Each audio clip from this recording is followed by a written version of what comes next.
Oh man, Matt's listening to some Wilford Brimley jazz. I am. You can see the look on my face, the concentration. You've been outed. All right. So hi, if anyone's at the channel, check the link in the channel and listen to some Wilford Brimley jazz. It's worth listening. But yeah, we're gonna play some Heart tonight. Hey Jen, how's it going? I got a little surprise for a few things. If Adam's around. So Adam was in our channel the other night. I was in his Viner channel on Thursday, and he constantly, when we were starting our new game, he constantly started talking about rocks. Like, everyone, throw a rock, throw a rock, throw a rock. And they never did until the very end, when someone finally used a rock and like the dice exploded forever. And it's just like, and it went well. Of course. Yeah, of course. That's how it does. That's how long it took. Yeah. Now, if only Adam had that luck when he played Zweihander as a player. Yeah. He turned it to like not a rabbit. He changed. A bunny. A cow. Yeah. No, he could only moo. Yeah, he could only move. But he also had the features of bunny. He was furry. His ears got long. He had a little bushy tail. Crazy. And his skin was also green and dripping. Oh, I don't remember that one. That sounds all wrong. That sounds awful. I mean, great, but all wrong. I told the Spellcaster Mind Group that he made 4 incantation rolls and critically failed 3 of them, and he laughed so hard. We crit failed like crazy on Thursday night. On one, I think it was on one of my NPC's turns. For a perilous stunt, I rolled like a 99, and then for the attack roll, I rolled 100. And so I was like, all right, well, I'm done. Adam. There he is. So our Dark Trails game the other day, I crit failed 3 times in a row and was stunned for like 6 turns as a result of it. Yeah. And we had a bunch of bad rolls on our roll 20. It's all roll 20's fault. Mutineer Zero. And that's what I think it is. Is roll 20. Yeah. That's what one of our players in our Mutineer Zero game is convinced it's just Mutineer Zero. And I said, "No, Derek, you have bad luck. That's all." He's going to need to go with the regular dice. You're just cursed. You did something terrible earlier in your life, and this is karma. That's it. Back. That's it. I know it's roll 20 because we're all rolling like Dan, and Dan rolls horrible. Yeah, Dan. All right. So speaking, what can I say? Speaking of bad karma, that's not a transition. But speaking of bad karma, we're playing Heart tonight. So thanks to those of you in the channel. This is session 4. So Heart is kind of a dungeon delving game, horror, weirdness, etc. We're roughly near about halfway point or close to the halfway point, something like that. So we're looking at like 8 to 10. Something like that, total sessions. I don't know, around there. And so this is session 4. Let's see. Last week, what did we do last week? So last week, we harvested. Didn't you guys look at the kelp, right?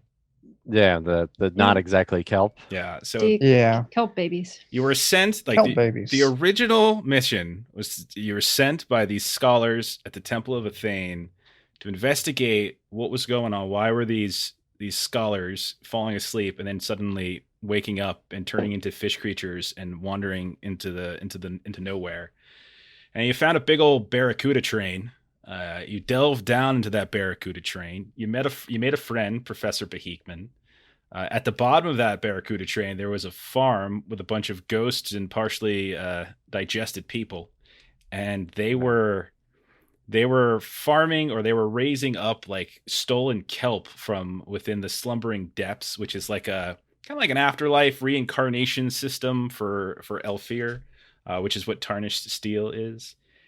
And then you hopped down into the slumbering depths, saw that there was a massive crab creature that was just like hacking through all of these strands of kelp, within which the bodies and souls of these Aelfir were waiting to kind of be reincarnated. And they were just harvesting the crap out of them and delivering them back up to the digested farmers. You traveled across the ocean floor. Let's see. You found an artist who was painting pictures of the dude that Duvesa sees in her dreams. She lost her pig. I did. Kethras tricked some ghosts. Did a you can't see me type of thing and just disappeared. And then you all got the greatest thing that you ever wanted in life. Whatever it is you wanted, you were able to hold on to it for a grand total of 5 seconds, because it was basically fisherman bait, and you were yanked up out of the slumbering depths into the Gasling Plain, which is this vast ocean of a different kind. It's an ocean of ash, as there's kind of like volcanic ash falling from these cinders in the ceiling. There was a long hut where you all managed to meet a few folks, heal a little bit, etc. We know that Kethras has got an egg that he's looking to crack. He's got a couple different destinations where he could potentially do something with that. Duvesa, you were told to go somewhere, right?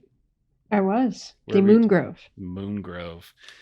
And Morthos has a twin who has started to eat baby food. And very exciting. Yeah, everything's going according to plan. I mean, it's pretty strange how everything just goes exactly according to the notes that I had when I was prepping this campaign. Like everything perfect, 1-for-1. So, all right, so let's go ahead and start up. So we're in Gasling Plain. You all are scattered about this long hut, which seems to be the only communal area. And you're, I mean, some of you are eating, some of you are talking to the locals. Remember that this is a haunt, which means that you can actually use it to improve blood or mind stress if you hand over a resource of equal value. I know you weren't here for this map, but if you wanted to do that, that's fine. The other thing is, as I got on this new Heart GM screen, which is over on the Discord for Heart, but like you can actually heal with the delve skill if you're looking to heal supplies. So that's supply stress. So that's something else we could potentially do. So yes, that for me. Okay, so in this case, since we're in Gasling Plain, Gasling is desolate. So it's this big, empty, ashen ocean, and there's occasional homes on stilts and these other like weird fishing, walking, stilted boats that are just kind of like moving above the ashen ocean. So you can go ahead and do if you're healing yourself. So in this case, Dan, it would be delve. It would be delve plus desolate at risky if you're for yourself. Okay. Well, I'll get it on that too. You want to assist him or do you want to do your own? I want to do my own. Okay, then same thing. Yeah. So if I were to assist someone, do I give all available, like all dice that I would get? You would just, if you were assisting somebody, you just give one dice, as long as you have the relevant skill or domain. So if you do they also get the benefit from it? No, I think you just get the bad stuff that happens from it. Okay. You get to heal anything. Kind of ironic. Yeah. Taking a look here. Yeah, I don't see anything about you getting the benefit of it. I had a 10, all right, but I lost my 10. All right. So Morthos, you go ahead and get supplies stress. So you go out looking around for something to resupply with, and it's a fairly empty area, hopping around to different buildings and such. There's all sorts of ropes that attach to them above the ocean, and you just kind of either take like a what are those things called? Not like a hang glide. What am I talking about? Like a rappel over. Zip line. Zip line. That's the word I'm looking for. You zip line here or there. You find a place to kind of sit down and scrounge, but you do manage to heal. Go ahead and roll a d6. I'm following behind him and find he's taken everything. So you can heal 3 supply stress. And then Joe, without any real difficulty, you just probably hang around the hut itself, scrounge in some of the dumpster areas looking for things. Go ahead and roll a d6. And you can heal 2 supply stress. And then Morthos, as you were zipping across, you managed to kind of burn your hands up a bit. Well, that 4 is me, for what it's worth. Yeah, but he got to take stress. Okay. So that's take stress. But you can go ahead and take 3 as well. So the 2 of you, as you're going across, you go on a not so sturdy zip line that kind of breaks as you're over, and you slam into the platform. Blood. All right. So I exchanged my. Basically, yeah. Yeah, that's fine. Do you have what kind of protections do you have? Let's see. I got 1 in blood. Okay. I got 1 in echo, and I got 2 in supply. So okay. I'm able to negate I guess I did blood, but I get nothing out of it. Yeah. All right. All right. So, is anybody looking to do anything in particular here? That's a bummer. Other than they're searching for things. Would I be familiar with this area to know like some things to look for, like anything that's sought after in this plane? You were told by Taffy, which is the crazy old lady who pulled you up onto the boat, that there's a few things. There's some various flying squid-like creatures that the ink, if you can catch one of them and harvest one of them, is particularly prized. There's other types of weird creatures that you might be able to fish up out of the sea. You could look along some of the kind of the shores and the beaches to see if there's anything else there as well. So there's things like that. Would that be like a hunt desolate? Yeah, so I would say if you're looking to get like a squid, or if you're looking to try to grab a fish like that, I would say hunt desolate makes perfect sense. I'd be absolutely inclined to do that. You can do it regular too. Okay. So you can go ahead. So as you find a pier that doesn't seem to be too busy. There's various poles and equipment around that maybe you make use of. You just drop a line into the water, sitting around, whistling a bit, talking to your ghostly self. But eventually, you feel like a little tug on the pole itself. You start pulling up whatever you had, and you find that there's a decently sized squid, probably about 3-4 feet in length, and then a bunch of tentacles that come out behind it.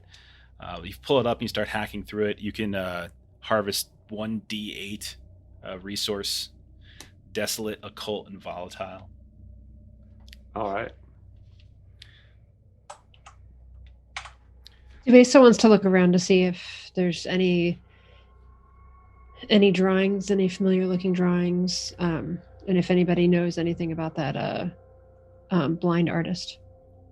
You ask around about the artist, and when you start describing them, no one understands what the hell you're talking about, because as far as they're concerned, there's no water underneath this sea. It's just a bunch of ash. So like they already think you're a lunatic.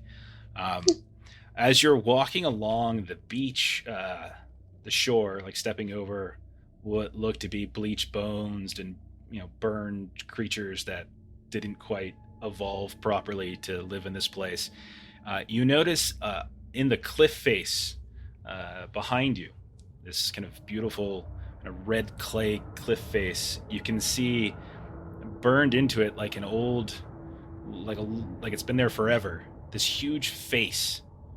When you look up, it's just discoloration at first, and so you don't think anything of it. But as you start to walk away and you look back over your shoulder, and now you have some distance behind you, this old wrinkly face. You still can't. It's like the eyes are too squint, like big old bushy eyebrows that are covered, like the big old bushy beard and hair. You can't even barely see skin on it. But it's the same face that you've seen before, and it does appear to be on the cliff face of this beach. He's watching. So now I'm going to try to talk to people and find out how long that's been there. You ask around. You ask your friend Spunk Hallow, the gnome, or not the gnome. What am I talking about? The Gnoll, who's inside. He looks up and like, yeah, that's been there for I don't know how to tell time, but it's been here as long as I've been here. Really? And 10 pulses, maybe more. I'm going to pull out all of the copies of like the drawings that I picked up all over the place. Mm-hmm. Careful, there's I got juices and things, meats, and where you put stuff. I'll just hold them up, kind of like show and tell in school. Like, see, I see these everywhere, not just here. It's everywhere. Okay, that seems strange, but I'm living in a place that's got ash for a sea, so is it really that strange? Is there anyone that might know a little bit more than you do about how long that's been there? Talk to Taffy. She's the oldest thing I know. Okay. Thanks for all your help. So you hunt down Taffy. It's just an excuse for me to change voices. Let's see. What's Taffy's voice? It's pretty much the same thing. She says, It's been here for... And she's like smoking a cigarette. It's been here for, I don't know, as far as I can remember, maybe, could be 40 pulses or so. Who is it? Who do people think it is? I don't know. No one really talks about it all that much. It just kind of is the way the ceiling is. He's just there. She does cackle a lot. And has anyone ever come here looking for images of him? No, you're the first, I guess.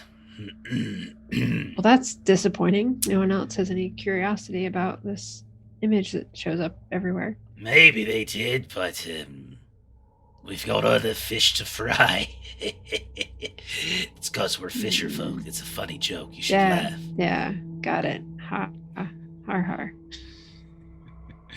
har. But she thinks about it some more, and she doesn't ever...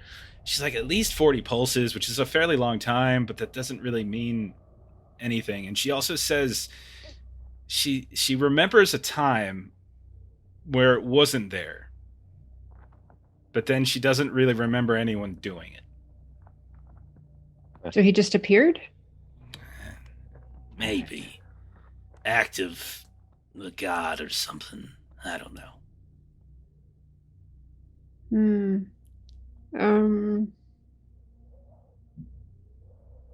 Okay. Thank you for that. Yeah. Thanks for being super helpful. You're welcome. Okay. And I'm I gonna. don't know what to call it either. So.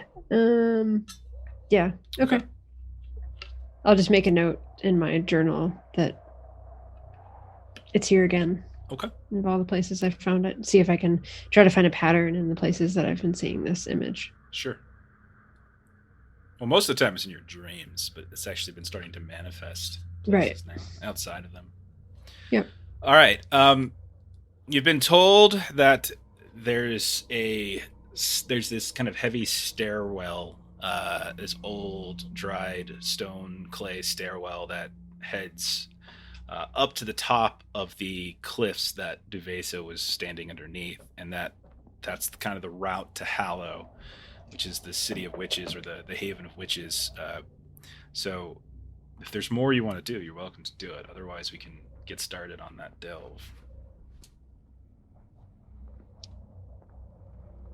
I know we're a long way from where I want to go, so I'm game with whatever we want to do. Where are you looking to go? Go murder some giant crab. Oh yeah, that's true. Yeah, fair enough. There's a long way around for that. Okay. Would there be any way I could exchange my resource for something that the library might want? There was a woman that you saw, Isol, I think her name was, who had on library robes. If you talk to her, I would say you can roll a compel Haven to see if she'd be willing to trade the robe for something else. Okay.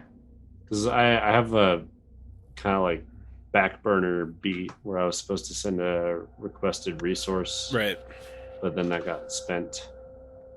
So now I have one of equivalent value, but I don't think they want fish guts. You're welcome to get somebody else to help you talk to her. If anybody's got compel or haven. Compel. Yeah, I don't have either of those. So, but although I would be compel. Semi-secretive about. Okay. Devasa's got compel, but she would probably know a little bit about what you're doing at that point. It's your call. Let's just do a risky. See what happens. Okay. It's not actually risky. It's just standard. So. Or standard. Yeah. Oh. Oop. Yeah. She looks at you kind of strange-eyed, as if you're making a pass at her. She's like, "No, these are my robes," and she to kind of That's not what I meant. moves over to a different table around other people and kind of points over at you, like, stay away from that one. Yeah, like, I see what you're trying to do, sicko. And so everyone starts to treat you a little bit worse. You take 2 points of fortune stress as your reputation goes down in these parts as being a lecherous bastard. Oops. All right. And then I mark stress for that. So do I have to? Yeah. If you mark the stress, equal to or lower. Oof. Yep. How much fortune stress do you have? 2. It's total stress. You always do total stress. Yeah. Oh, yeah. So that was fortune. So I'm gonna be in trouble. My total is 6. Let's see.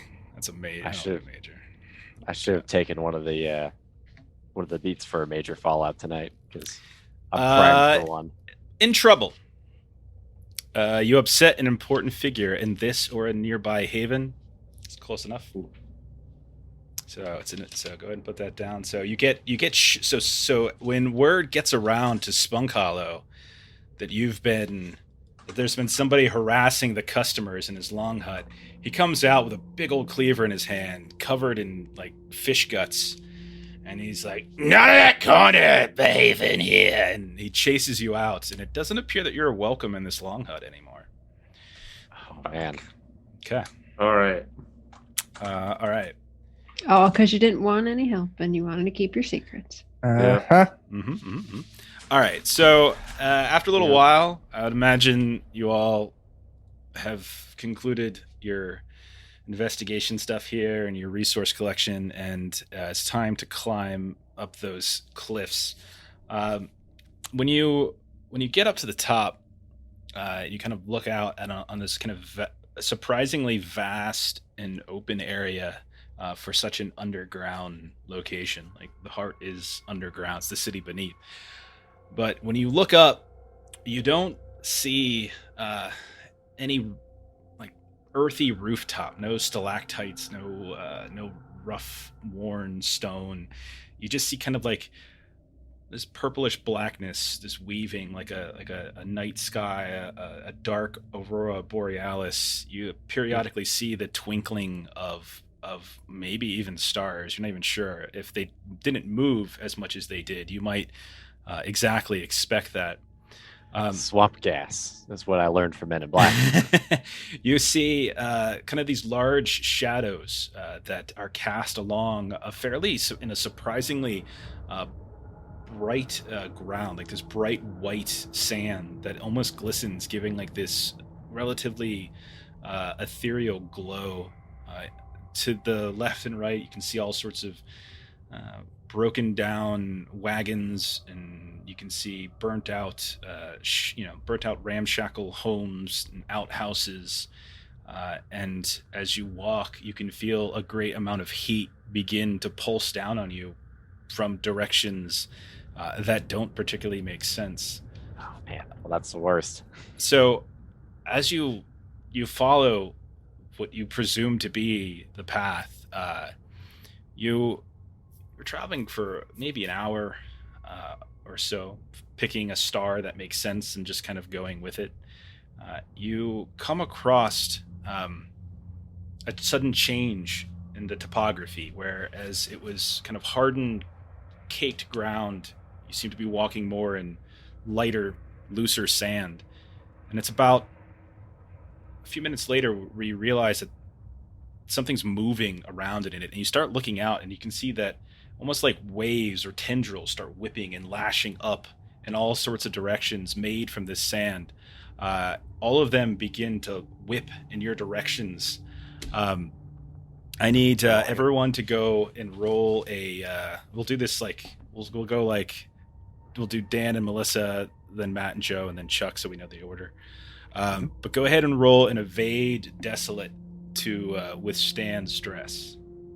Oh, I have neither of those. I got lucky this time. Okay.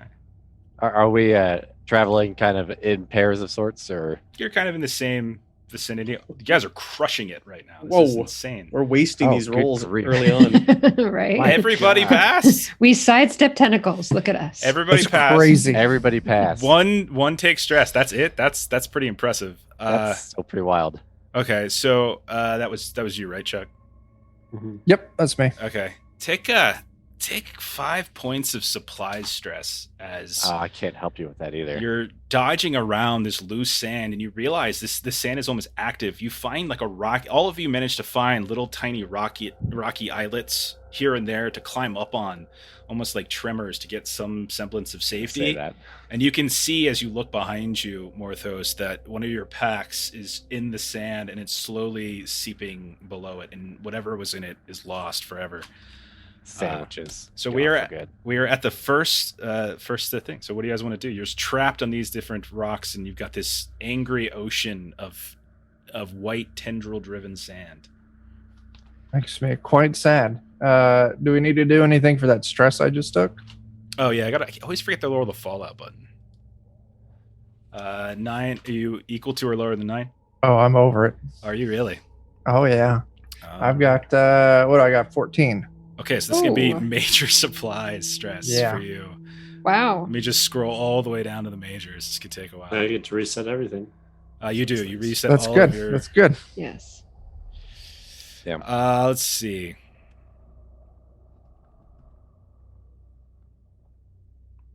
Let's say...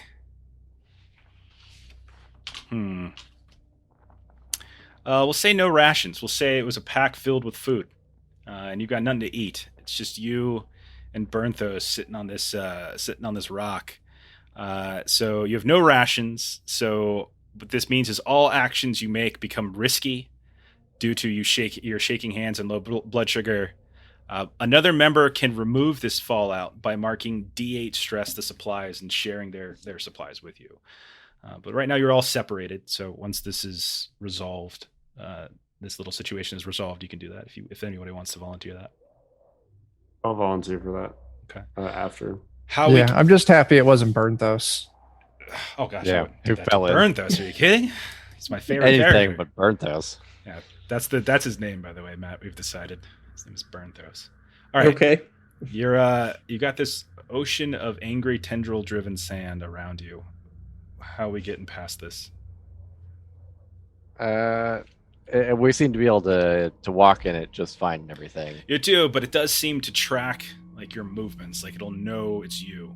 Like you Right. made a Seem few to be steps. It's not like we're mass. quicksanding in or anything like that. It doesn't Does seem it to seem be like one entity that's no. tracking us? You can see or... since you're all kind of set on separate rocks here and there, like holding on.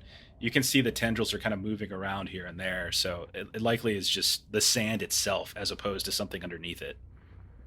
Can I, looking around from my rock, can I see like a loose like rock that's, baseball sized? Yeah, there's probably something in each. Yeah, you can probably grab something like that. Sure. Okay. I want to pick it up and I just want to chuck it as far the direction that we came.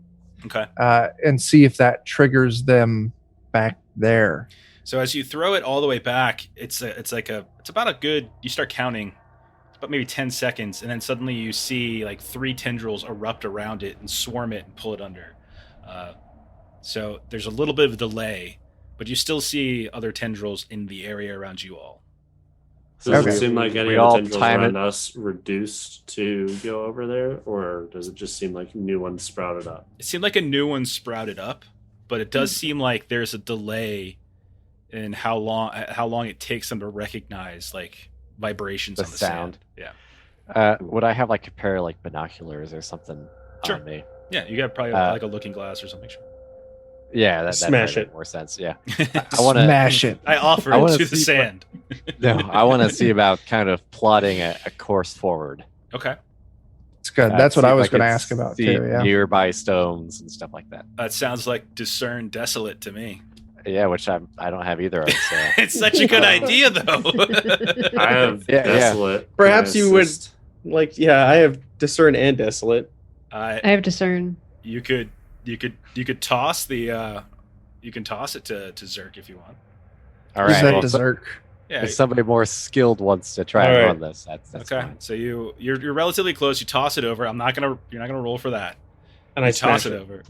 And then I take supply stress to have a major fallout. No. If he fails this, though. But yeah, go ahead. So. All right, let's see what happens. Desolate and discern. Yeah. Submit. There we go. That's what. Oh, I didn't use your macros. Sorry, That's but fine. yeah, it's still great though. Yeah, you can as you're looking out, you can see that there's a variety of these islets, these little small islands of rock in this large section. That if the timing that Morthos figured out is accurate, you'll probably be able to run, go. Everyone should probably be able to make it across. Yeah. I think something that might help us also is if we, before we go, just chuck some stones out to the side and then take off. Well, I would normally be all for that, but it seems like there's they're everywhere. Not way out, but like just a little bit different. I would be worried that would just trigger the ones in our area sooner, reducing our time. I would say, Jeff, if anything, that was my role for omens, so I'm going to come up with omens while we're figuring that out. Okay, I would say we should all consolidate onto one rock if we can. Like, yeah. I'm last. I'll run to the next person, and then we'll run to the next one. Okay. And that way, all four of us are moving at the same time. Mm-hmm. Okay. Not trying to trail in someone else's tentacle wake. Quick question, Jeff. With the 3 10s we've rolled, are we supposed to roll something for those?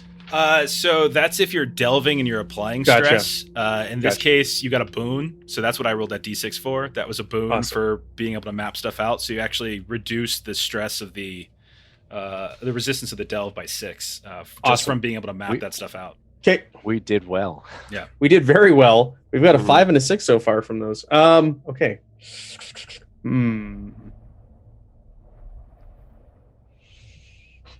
Yeah, we'll just run and jump on the same stone. Well, how were we dispersed when we ended up? You're all within maybe 10 feet of each other. Like, you're not that far apart. It's just there's only so much room on each one of these rocks. So maybe it's like 2 and 1 or so. Yeah. Okay, maybe we do need to stay separated, so that way we're not all crowded on the same rock. Confuse the tendrils. Yeah. All right. Like some people go this way and some people go that way, and then we kind of zig. I'll zag. Yeah, zigzag. There we go. Well, let's stop talking and start running. I run to the next rock. We just need to make sure we don't run in the same path as someone else, like behind them. Okay. Right. So all of you begin booking it. You're running just as fast as you can, right? You're just running as fast as you can. You're not like trying to like tiptoe. Okay.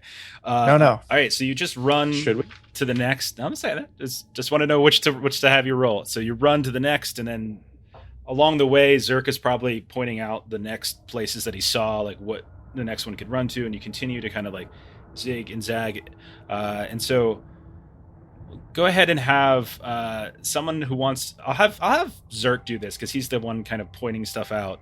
Go ahead and roll. You'll do the lead roll for this. Do like evade. Do an evade desolate for the party, and then take an assist die for it because everyone else is basically assisting and kind of helping. So while we're doing that, I'm going to go back for my omens. Okay. So one of my omens, since I was successful in the roll, one of the omens is going to have to do with figuring something out, like a technology kind of a thing. Okay. Another one is going to have to do with rushing it, Matt. Successfully... This way. Go that way. Follow me. Successfully setting something on fire. Okay. That's basically a given any episode. Talking my language right there. And the last one is going to be like jumping or like breaching an area and not falling. Okay. Jumping over a chasm. Go ahead, Speaking of fire, I'm taking my shoes off and I'm secreting my highly flammable foot juice behind us. Okay. All right. And it's also sticky. Things that go into it it's extra sticky. So things that go into it get stuck. It's a volatile glue that I can exude at will, and it's also extremely flammable. So as you're all running and you're secreting this behind you, you look behind and you see that the rapidly fast-moving tendrils start to get a little bit more sluggish. They start moving, and the glistening, beautiful white sand becomes like a little grimy, and it's not quite moving as quickly. So whatever this secretion is seems to be slowing it down. You all keep running, and eventually your feet land on hardened ground once more as you've reached the other side of this sea safely. Light it. Yeah, that's going to be my, Light it up. I want to turn around and light that shit on fire. Done. You turn around and just ablaze, and you can hear this strange, like, sand, as if, like, the sand's, like, screaming out in pain, this echoey scream, this yelp in agony. And eventually, the tendrils kind of start to dip under, the sand becomes flat once more, and the fire eventually dies out. All right. So... Retribution. That was a pretty huge roll in the bone. So you continue moving, and what was once kind of this strange starry ceiling becomes brighter and yellowish as like this, almost like a pseudo sun is beaming down from some large cavern hundreds of feet up, and you can feel like this sweltering heat. You can feel the beads of sweat begin to come down from your brows. Hold my door up above me to give myself some shade. You travel for a little while, and you start to look off to the sides, and you're getting that kind of horizon watery look in different directions, like that mirrory reflective look. Oh no. Eventually you notice that it's not just flat land ahead, but you start seeing the signs of stuff poking up on the horizon. It almost looks like people. Then you think maybe not people, maybe buildings, and you get even closer and you realize there's these massive gravestones that are like a good 7, 8, 9 feet tall, wooden, stone, little mix of things, and you've entered into what looks to be a fairly big graveyard. Off to your left and to your right, you can see it extends as far as you can see. Occasionally a ghost, like a ghostly hand, just lifts out from the ground, and then you pulls them out, and they're like holding their hands out and asking for water.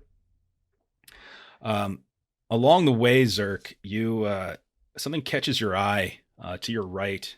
This large rectangular stone headpiece. You see a fairly big word, big name, Worthington, and this kind of arc along the top. And there's a bunch of other small etchings underneath it. Pappy.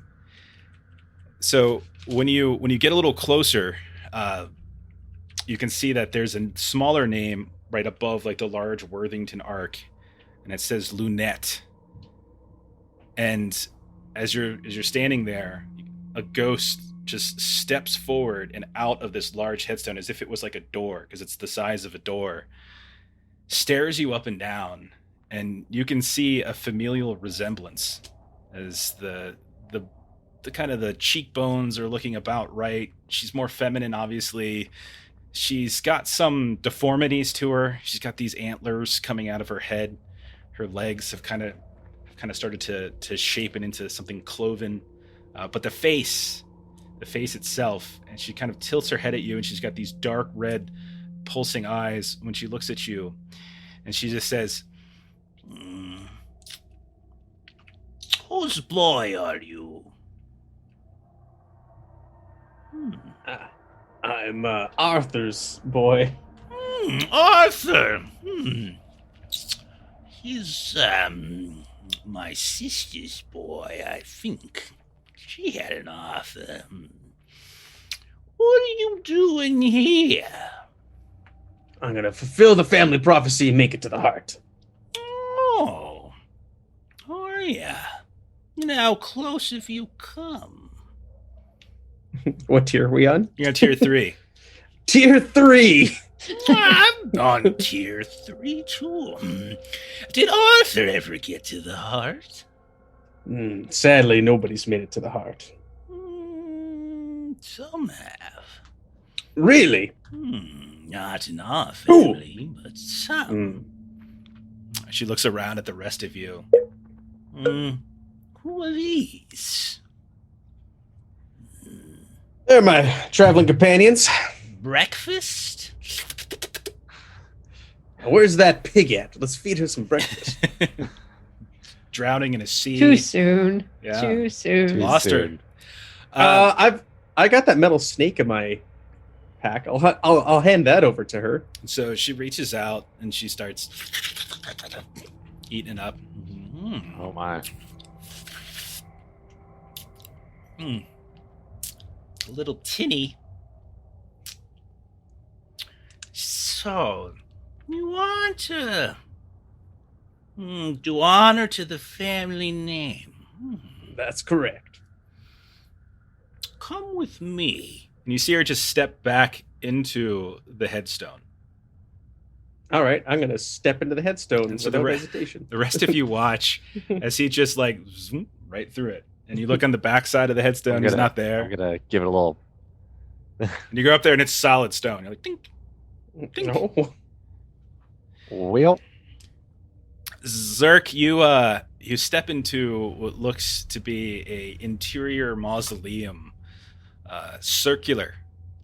There's all sorts of stone platforms around, kind of like a clock-like layout. You can see there's bodies in various states of decay, and it reeks in here of death. Some of them look to be skeletal and dusty. Others look to be far more recent. And she says, All of these, everyone, has been to the heart, the center. I tried to eat them, but it just doesn't work for me anymore, and I am tethered to this place. Take a bite or two for family, and return so often and tell me of what you've learned from them. If you eat enough, perhaps you can find your way there too. It's going to look a little leery at her. mm-hmm. But he'll look for the less decayed corpse that he can find, and he'll kind of out of one eye look at her and take a small nibble off of that body. Oh, you can eat more than that, can't you? You've been traveling for miles across the desert. Surely you're more hungry than that. I'm good. It's kind of leery. So you nibble into it. Yeah. And the little bit you take, you suddenly feel like Matrix Neo as all sorts of images begin cascading your brain. These images of these massively tall, like red beasts, these bright orange and red pulsing lights. You can see what looks to be like some kind of court with all sorts of royalty around, but they're not humanoid. They're more godly and ethereal in some fashion. And you can see at the center of it all, there is this little figure, and it is little by comparison, that you just nibbled on. And they are like racking their heads in agony at the sight of all these things that they're not supposed to see. And when your sight comes back, you find yourself on the floor. And she's like right there patting you with this ectoplasmic hand. Like, There, nephew. There. Little bit at a time. Auntie, what did I see? What was that? You saw what someone saw in the heart. I told you, all of them have been there and returned. And if you eat them, a bit of their experience becomes yours.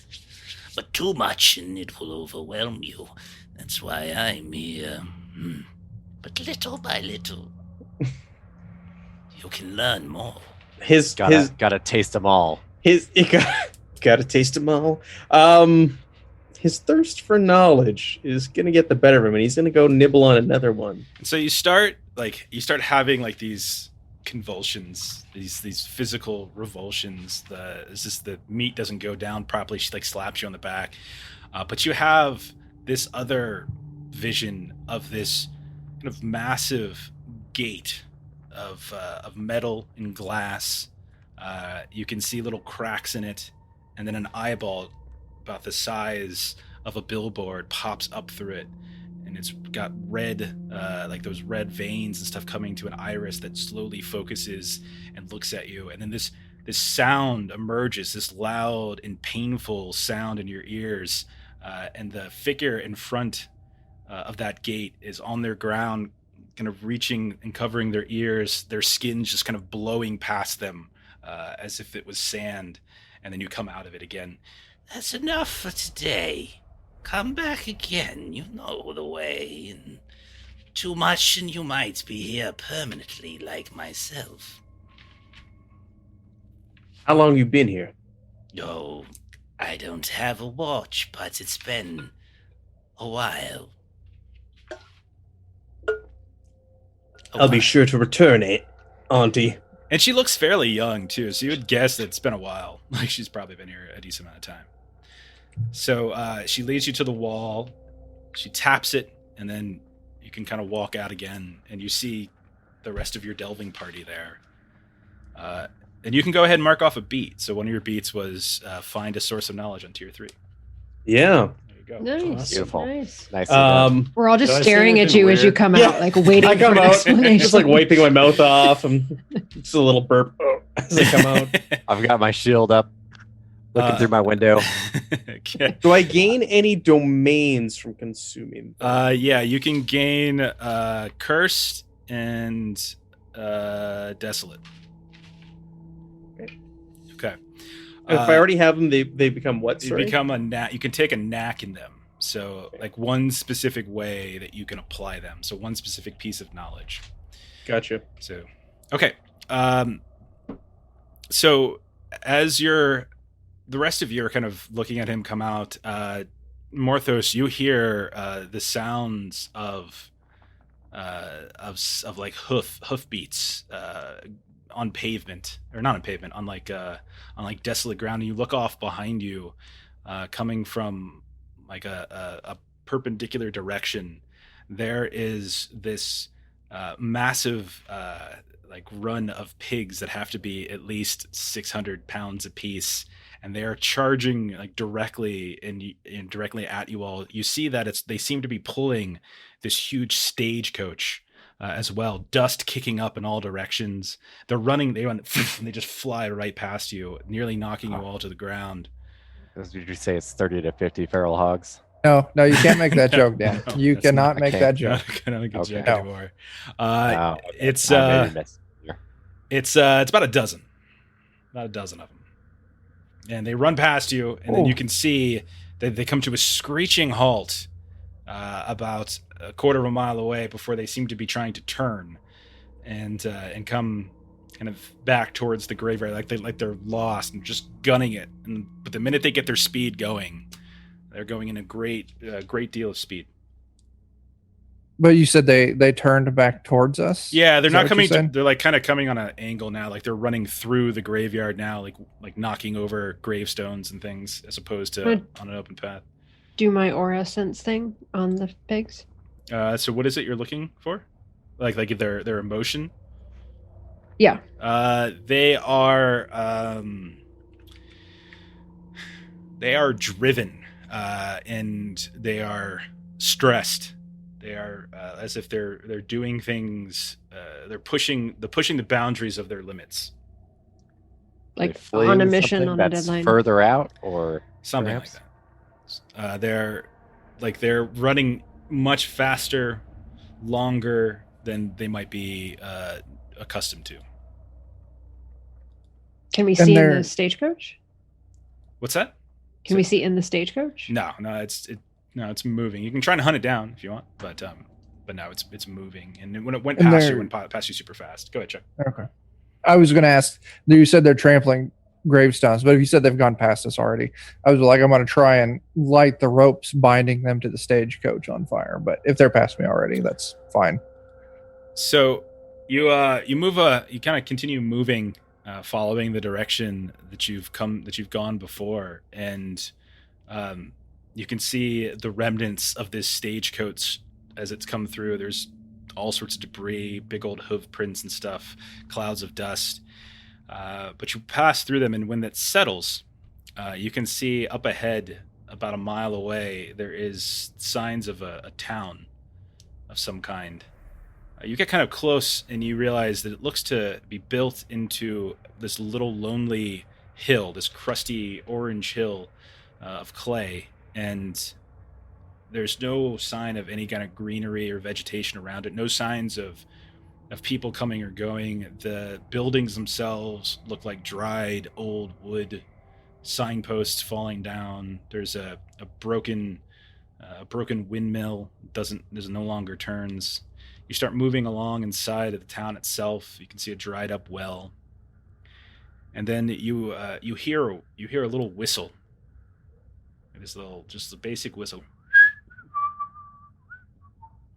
and you can see that sitting in a chair underneath on the front porch of a place that says General Store on top of it, there is this tall, lanky figure, their long legs stretched out and these feet that are covered in some kind of crude boot on the railing, and they're tipping back in this chair. They seem to be reading something. And then you look around and they're the only signs of anything in this town. Did it seem like that stagecoach came this way also? You're not really sure. You look at the ground for signs of debris. It doesn't look like anything's been knocked over. So unless they were super careful, but it didn't look like they were trying to be. Okay. Well, I'm down with going and talking to this lonesome person. So yeah, Bernthos and I'll, let's head over. Okay, so Bernthos. When you walk up, you can see that they're just kind of flipping through. They have kind of like a little cowboy hat on that's been tipped before. They tip it back a bit, and you can see that they have tarnished. You can see a mask. It's not necessarily the most glorious looking thing, refined, regal. It's crude and disgusting, and it's after a moment that probably one of you, Kethras or Morthos, probably put it together that it looks to be skin. It's like a skin mask on top of a face. Ooh, he's doubling down, 2 faces. And you look at the boots, and the boots kind of look almost similar. The rest of their clothes looks to be sort of dusty, dusty clothes. This long duster that's kind of draping along the wooden planks. When you get close, you realize they're flipping through a book of some kind. Kethras, you notice a symbol on the book itself, almost like a little publishing watercrest that is the same thing you saw on the library's chest that you found. And as you all get close, you hear a voice, this old feminine voice, but high and actually almost lyrical. So I'm not going to do a good job of it, but welcome, strangers. Take a load off. Howdy. Who are your boots made out of?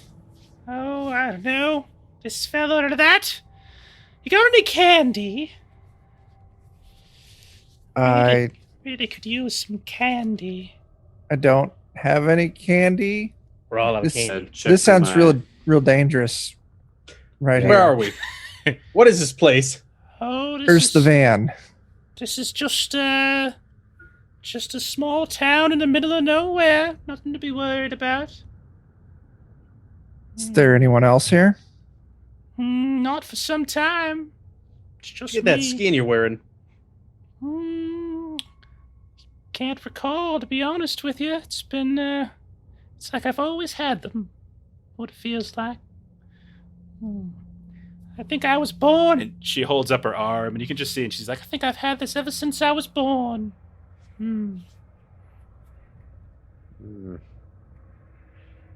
Anything to do in this town? Well, you can, not much alcohol left in the tavern, I tell you that. Got a few odds and ends in the store. That's about it. Most of them have gone somewhere else. Do you got any foodstuffs we could trade off you that aren't people? You got any candy? I'll use my supply stress, and I'm gonna do some candy. I'll dig out a piece of candy. So Got to be like a Werther's original. all right. Yeah, right. All right. And it's out of the wrapper. It's got like lint and crud all over it. Didn't some of us get some candy at some point? Because I remember there being a Werther's original joke.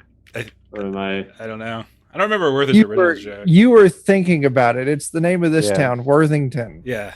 Worthington was that's my surname. I his last name, swear. That's my surname. That's what it was. No, I swear. This is Hershey, Pennsylvania. All right, yeah, I'll burn a supply stress or whatever it is, and I'll produce some candy. You hand over some a little piece of candy. Hey, Poison Ivy. And all right, you can go inside and browse if you want.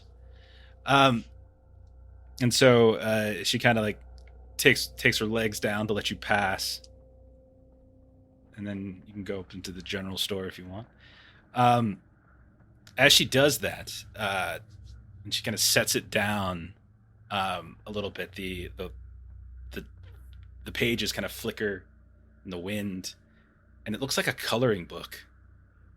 You just see like all sorts of these different crudely colored pictures, and she like takes off her hat briefly to kind of give you a little kind of greeting as you walk past, and you can see that underneath it she has this crown on, and the little pokes coming up are fingers. And each finger is like covered in some kind of inky discoloration. That's weird. Oh my. What you reading there? Oh, just this something I found. Something I found.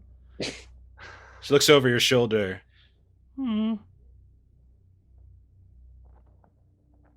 Like peeking over Kethras. She's like, oh. You wouldn't happen to be one of those things called a Deadwalker, would you? Some might refer to me as such. Interesting. What were you gonna say, Dan? Oh, I just wanted to give a good hard look around and see if there's just any signs of other life here. None. Ew. Absolutely none whatsoever. Like, is there a tavern somewhere? You can go in to these buildings if you want, but you see no signs that anything is active here. Just a gust of a wind. Even the tumbleweeds don't come here anymore. Oh wow, that's super lame for this town. The shoulder that she was trying to look over, is that where my like death specter is manifested? Yeah, I mean, when you look back, you can kind of see her specter periodically flickers every now and then. Right about where she's trying to look at. Yeah. You see her reach into her coat, pull out a little glasses, puts them on, and looks at you. Oh, yeah. It's just as I thought. Took some down, puts them in there. I see. Wonder if I could beg of you a favor. Depends on the favor, I suppose. If there's something good in it for me.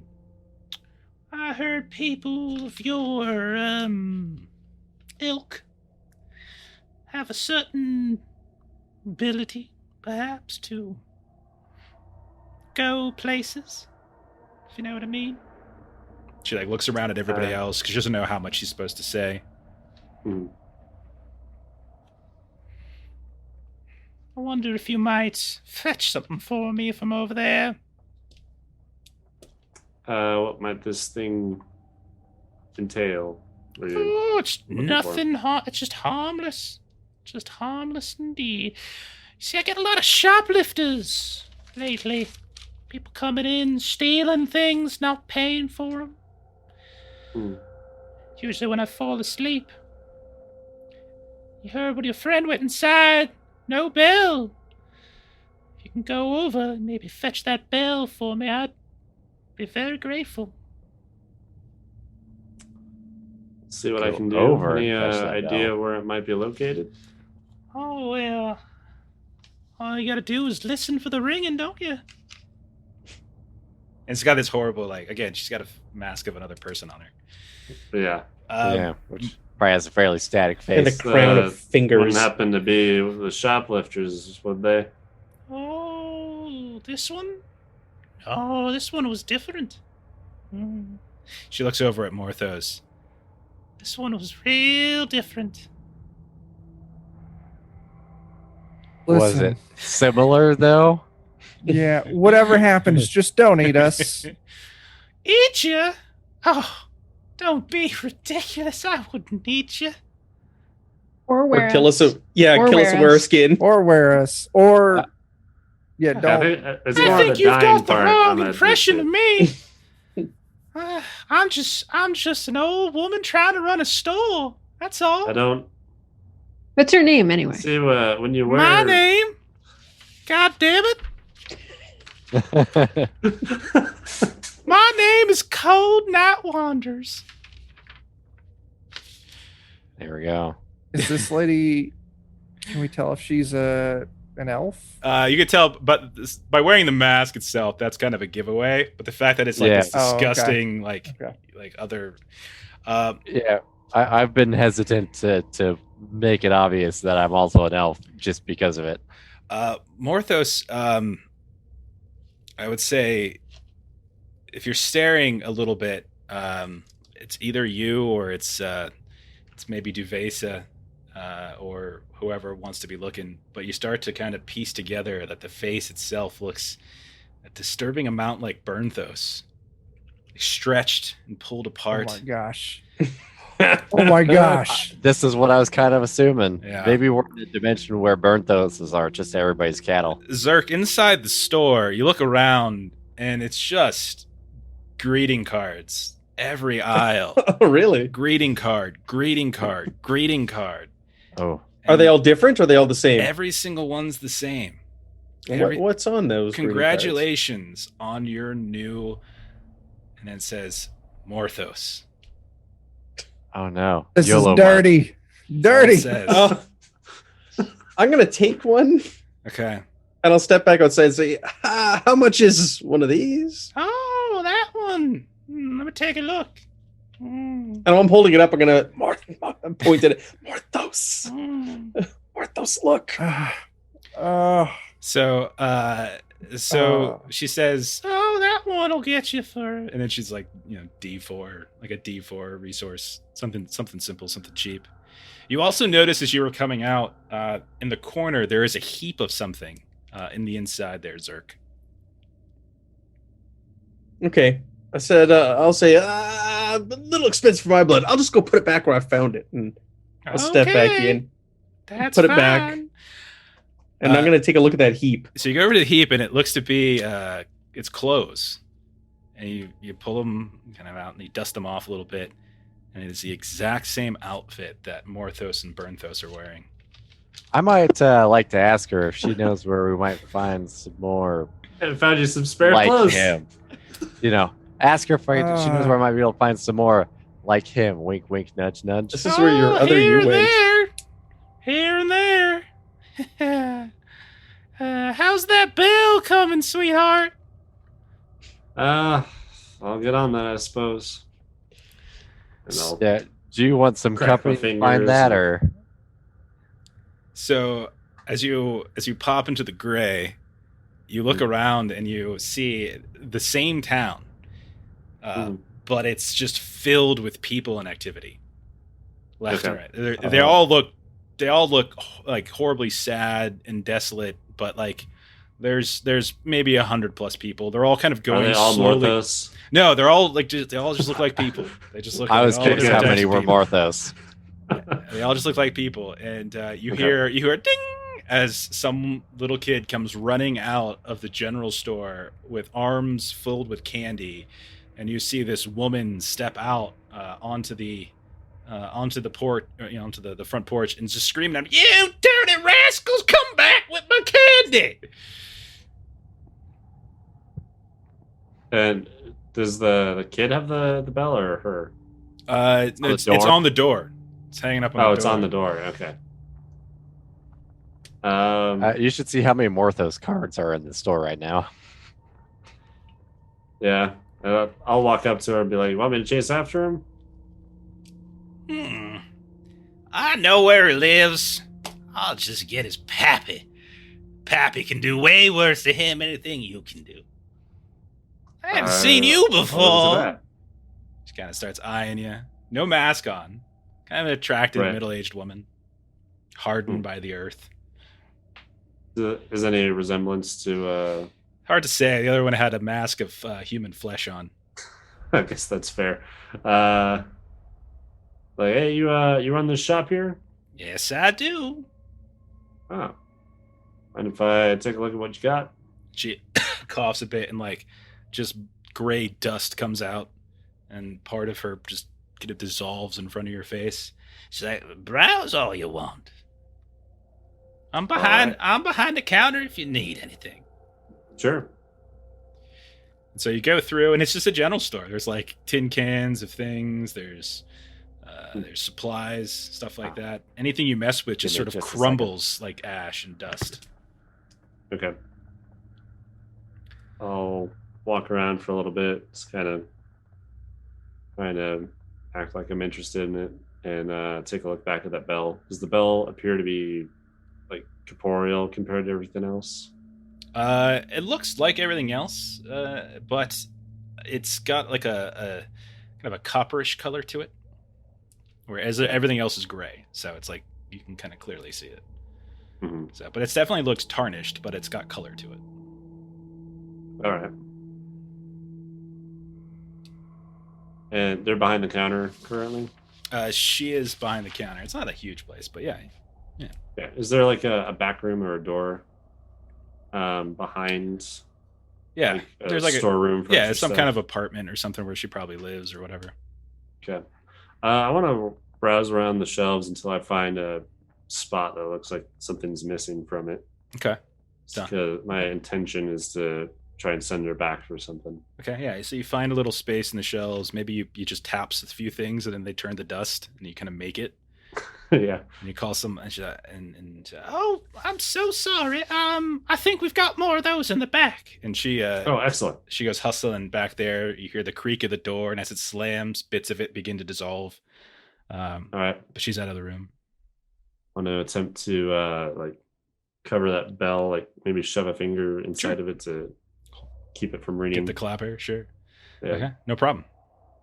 And then secure it off. So you grab it and try to pull. Go ahead and roll a sneak. And since you're in the gray, that's what, like is that cursed? I think it's religion. Is it religion? Okay, we can do religion. We can do religion. Do a sneak religion, and I'll give you like a +1 mastery for the little bit you did to get her out of the room. All right. Crit success. Very nice. Jeez, man.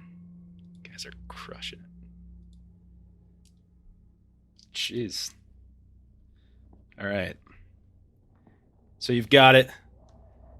She comes out. Are you still there, or did you come back through to the other side? I imagine I would have popped out the second I grabbed it. Okay. So while he's in there, Duves, you notice something as well. On the back of the coloring book, which is fairly thick, you can see like this whole like authors section. So it's got like the portrait of the author, and it's got like a little bio blurb underneath it. And you can see, as you look closely, it is the same picture of the crazy old man that you keep seeing. And underneath it... Is there a name? There is indeed. And? It's Heartbreaker. So it's Heartbreaker, and it says, born long ago, yesterday, and sometimes next week.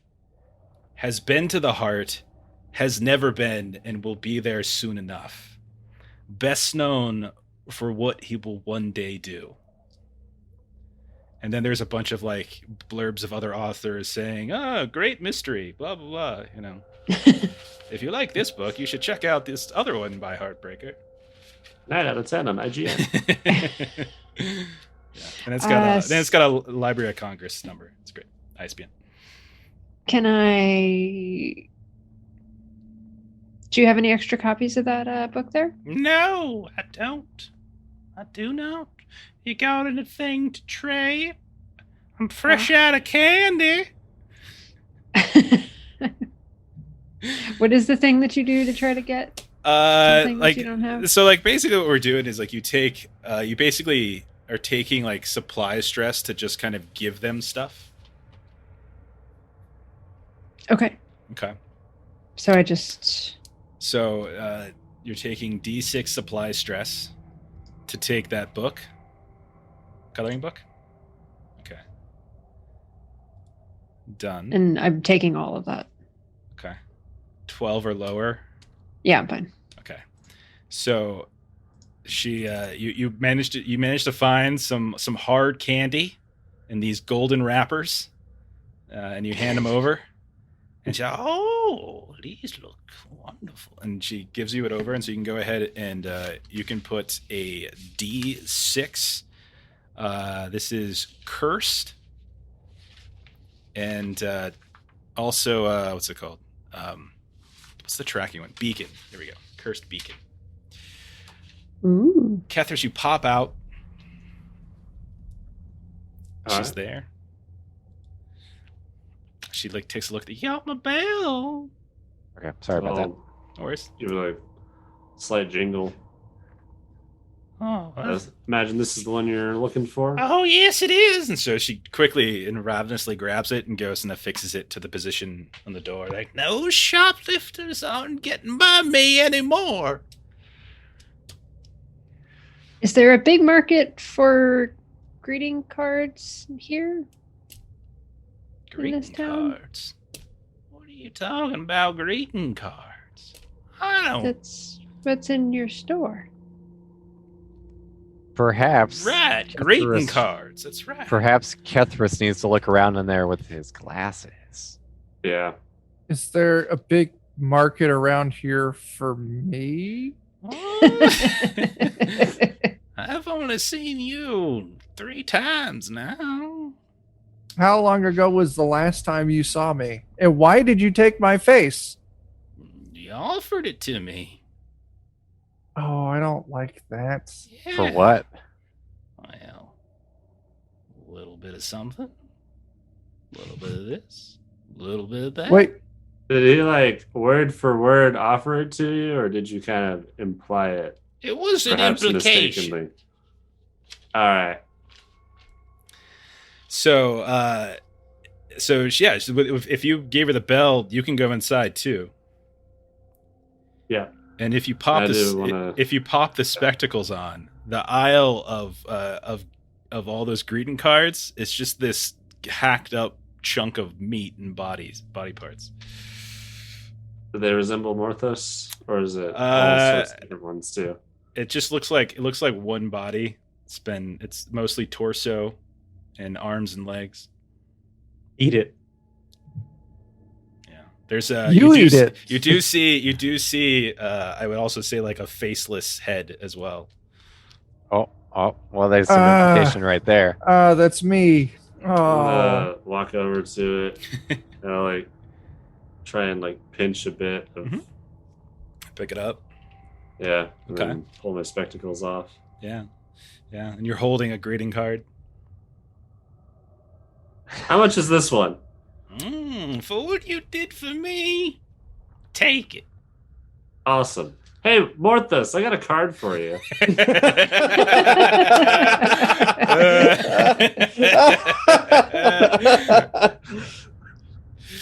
Okay.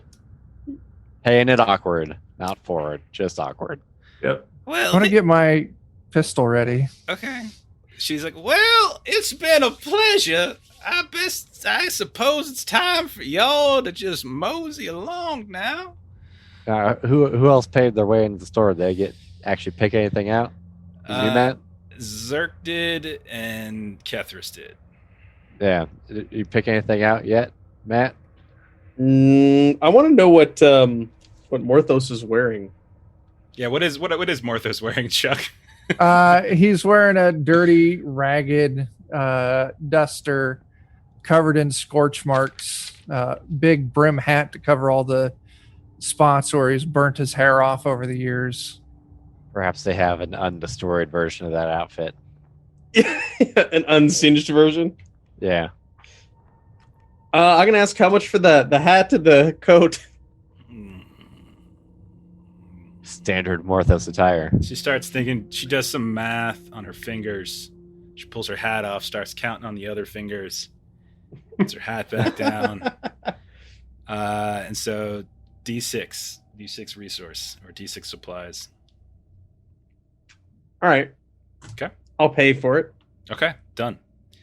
And so you get that. All right.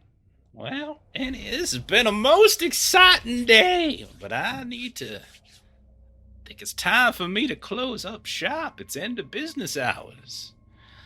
You all have a fine day. And she starts backing into her shop.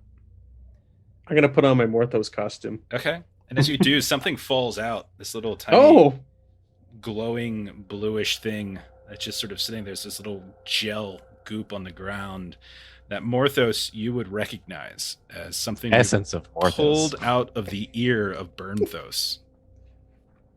Oh, I'm going to taste it. You taste it, and I need you to roll an Endure Cursed test. Essence of Morthos. At risky. And risky. Yeah. I am instead going to use where is it now? Where did that go? I seem to have lost something. Oh, unorthodox methods. Once per session, before you roll the dice to resolve an action, instead state that your result is a 6. You succeed but take stress. Okay, fair enough. Yeah. Okay. Force a pass. Yep. It's not a bad idea. 3 points of echo as you have a bizarre out-of-body experience where you suddenly don't feel right or at home in your own skin, and it all begins to crawl over you. You hear a second voice begin to start talking and thoughts going through your mind that just don't fit, and then eventually you feel settled, but the experience is definitely left an indelible mark on you as you just feel out of sorts for a while. Excellent. And while that's all happening, you guys hear the ding, ding, ding. The door closes, and then, like over the glass of the window, it shuts. Well, alrighty then. And then you hear the thundering of pig hooves, Tarnished, as coming up the road. You see this big grouping of pigs in a stagecoach that nearly run you over, but they come to a screeching halt and stop right in front of you. Oh, alrighty then. I'll probably be like in a defensive position at least. Sure. Yeah. Assuming I'm about to get plowed over. And so these pigs are like snapping at you. Like they want, but they're being held. Got my shield in the way of that. You don't see a driver. It's an actual carriage. So the doors are closed. You can't see inside of it, but there's no driver. But it looks like they're trying, like they want to get past, but because Tarnished-Steel is just sitting there, they can't. All these pigs. Somebody want to try and see what's going on in that carriage while I'm holding them up? Sure. I'll go over and are there any like windows or anything on the carriage? Yeah, they seem to be. There seems to be some kind of like shade down on the inside. I'll walk up to the door of it and tap on the glass with the back of my hand. So you hear some rumbling around the inside, and then a click as the door opens up, and it's a kind of a classic. You see a leg pop out from below the door itself, and it's like this bright red high-heeled dress shoe with like this stocking that comes up, and then you see the drape of this beautiful silken dress, and then the figure steps out, and all of you are like seeing like the bottom of that. It looks great, and all Kethras, you probably have like this horrified look on your face, because what you see that they don't is that at the top where the head should be, it's just these two pig heads that look bruised and beaten and bloodied with cuts and stuff. Oh. And they just step out, and it's about a 7-foot tall woman with two pigs for heads, kind of looking around at ma'am and ma'am. Gervais is looking for a third head, just making sure. You do not see a third head. But as you get out, they start screaming and yelling at you, Kethras. But it just sounds like pigs. Like, I can't make a pig sound. How do you make a pig sound? Somebody make a pig sound. Like oink. It doesn't sound like that. But it sounds way worse than that. Okay. Aggressive oink. Okay. Aggressive oink. Unrelenting squee. Yeah. And so she starts hitting you with like a purse. I'm gonna do my cut it out. Or a check thing on her specifically now that I can see what's in the carriage. Disoriented, confused, lost, frightened. I'll share that with the group. Do these like pig heads really look to be their head? Like it's not like a mask or anything? It really looks like that, they're fully animated and everything. The dress is gorgeous. It looks like it's got like poofy like Disney princess shoulders type of thing going on. It looks like an extravagant gown. Can I try communicating in some way with this? Defending myself from the purse. I'm like, does anyone have any way to talk her down? Roll a compel. Wild would work, and a compel. No, compel wild is probably all I'll do. Curse, I guess. Have either of those. Curse is up. Okay. Oh, nice. So, as you walk over and start to try to talk to it, the rest of you hear something different than what Duvesa probably hears. Duvesa, you talk and like normal words come out. The rest of you just hear Duvesa yelling back at this two-headed pig woman, screaming just like a pig. And so just for a good 5 minutes, the two of them are just back and forth like hee-haw crazy pig stuff. And eventually, like you see the two-headed pig figure just begin to sob in their hands, and then all of a sudden they collapse, and like their arms kind of fall in place, and the dress is there. It's just this big puddle of like beautiful silk dress. Duvesa, when you look down, you see something moving underneath it. So I'll kind of pick the dress up. When you pick the dress up, you move it aside, you see that there's a very small two-headed pig that suddenly runs up your arm and sits on your shoulder and gives you a very dirty look, as where a third head might have been, there's instead just a suture, as if a head has been removed. Is this previous three-headed pig? Possibly. You can also collect the dress and shoes for a D6 Haven resource. And let me go ahead. I should probably do it. Yep, and that'll be with the acquisition of this stagecoach. You guys can speed along shortcut-like into the distance. Okay, before we do that, Sure. I do need to set this building on fire that had dead Morthos in it. What? Absolutely. I won't take fault you. Did you take the card, by the way? Are you carrying around your own severed head? It's a card to him. That's awesome. Yeah, it's a card to me. Yeah, I it's a don't greeting know. card that he gave you. Yeah. Only I know it's his severed head. I'm tapping it You in didn't my share that pocket. information? Nope. No, why would he? And then I am going to elbow out a window on the front of the store Okay. and I'm like, you guys get the thing ready, and then Okay. just fucking, light that shit up. And you hear like screaming from the inside, "You damn sharp! Oh! And then like the fire begins to sort of build up. You see smoke billowing out, and like, you're help me! I'm just an old woman. Help! There And was She didn't deserve that. a chair on the porch, right? there was a chair on the porch. Yeah. Okay, Take I it. use that to wedge the You door wedge the shut. door, and you can feel like you can see and hear like the slamming of like fists and stuff as they're trying to open it up. And then there's a running over to the window that you broke, and she's trying to climb out. Like, oh, help me! She sees you. Oh, thank you! Help me! Reaches out as if like you're trying to save her. What do you do? And I just face push her back in. And so you push her back in. Her mask like gets all kind of dislodged and stuff. She falls back into a heap of greeting cards, and the already dry, like it's a very dry and ready to go. I'm sure it This just goes right up and just starts collapsing on her, and you could hear like her terrible screams from the inside. And her Good. true face was a female version of your face. Yeah, it was I want just to grab. yeah. Is the door covered in flames yet? Yeah, sure. Like everything just goes up really fast. Oh, I wanted to grab the bell back. With the faced mush, Sure, I'm gonna go hop in the carriage. Okay, take Job well done. If you want to grab the bell back, go ahead and take a D6 cursed. All right. Resource. So you all hop in. Some of you inside the carriage, some of you outside, and begin to mush as best you can. But they don't really seem to listen. They just kind of do what they want to do, and they take you. They kind of do this big turnaround, and they eventually take you. It seems to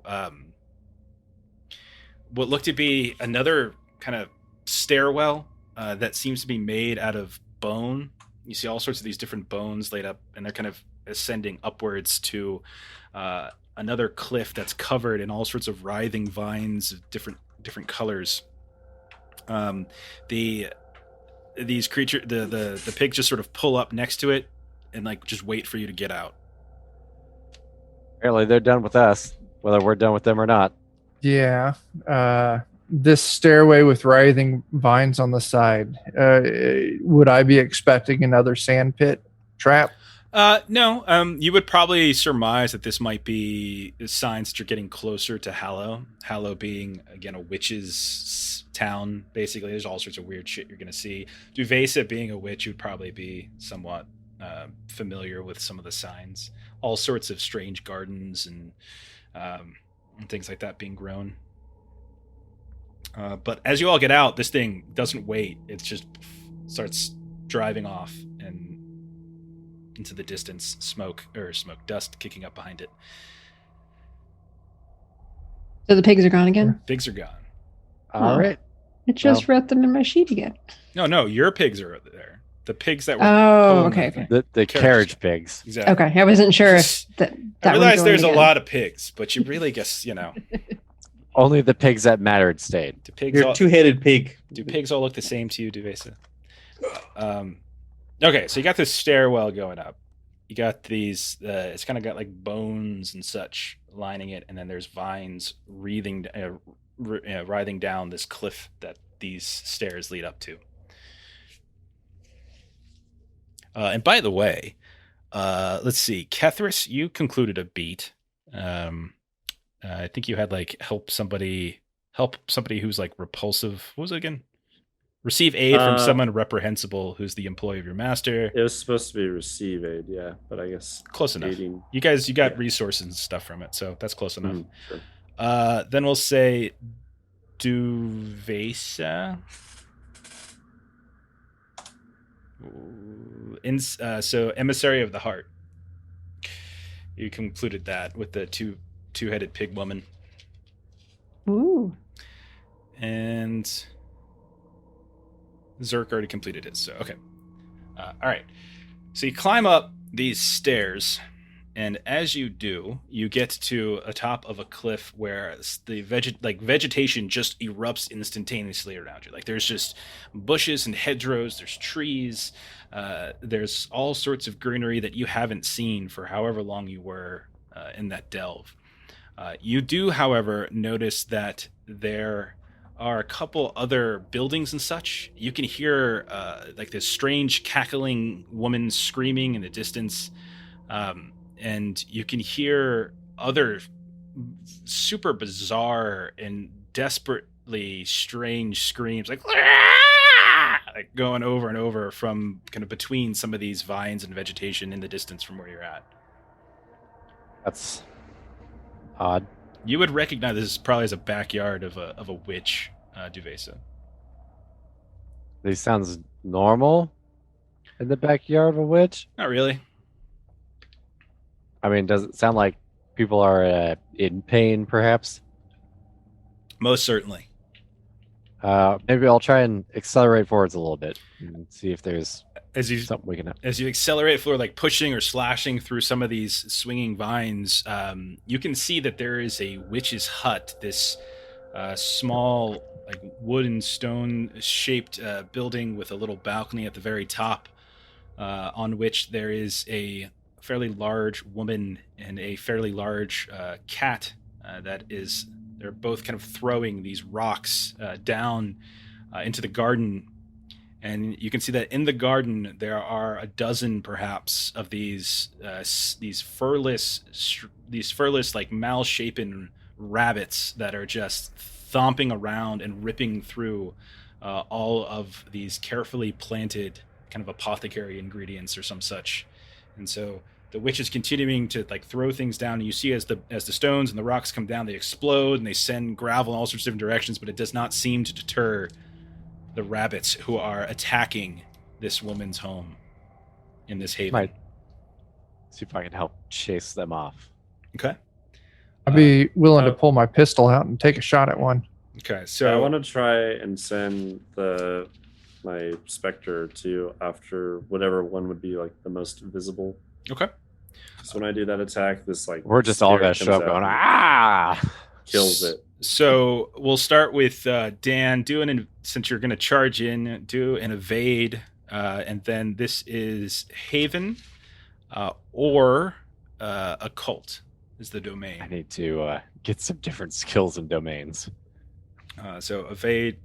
Okay. Oh, no. So you see as Tarnished Steel comes rushing in as best as he can, and he's charging right at this grouping of a bunch, but he doesn't see to the right and to the left that there are more that just start popping up out of the ground. Like velociraptors. And just descend upon him in all sorts of different directions. Go ahead and take 1 point of blood stress as they start gnawing into your skin, like just getting caught on anywhere that's not covered, but I know you have the protection. Yeah. They're all stuffed up by my quality train parts. All right, Morthos, you're at range. You're the second person to say something. You said you're pulling out a pistol. So you wanted to try to do what? I just want to shoot at one of the rabbits, see if I can hit it or not. Hopefully, maybe just the loud ass noise will spook them off. Kill, and then you can do cursed or occult. I have kill and occult. Go for it as you take careful aim. Oh, no. Not careful enough. No. As the gun explodes in your hand, and you feel this horrible burn overtake you. 3 points of blood stress as your hand is now smarting. Did you mark stress? I did. Now my grand total is 2. All right, you're good. So all right, I rolled a 7.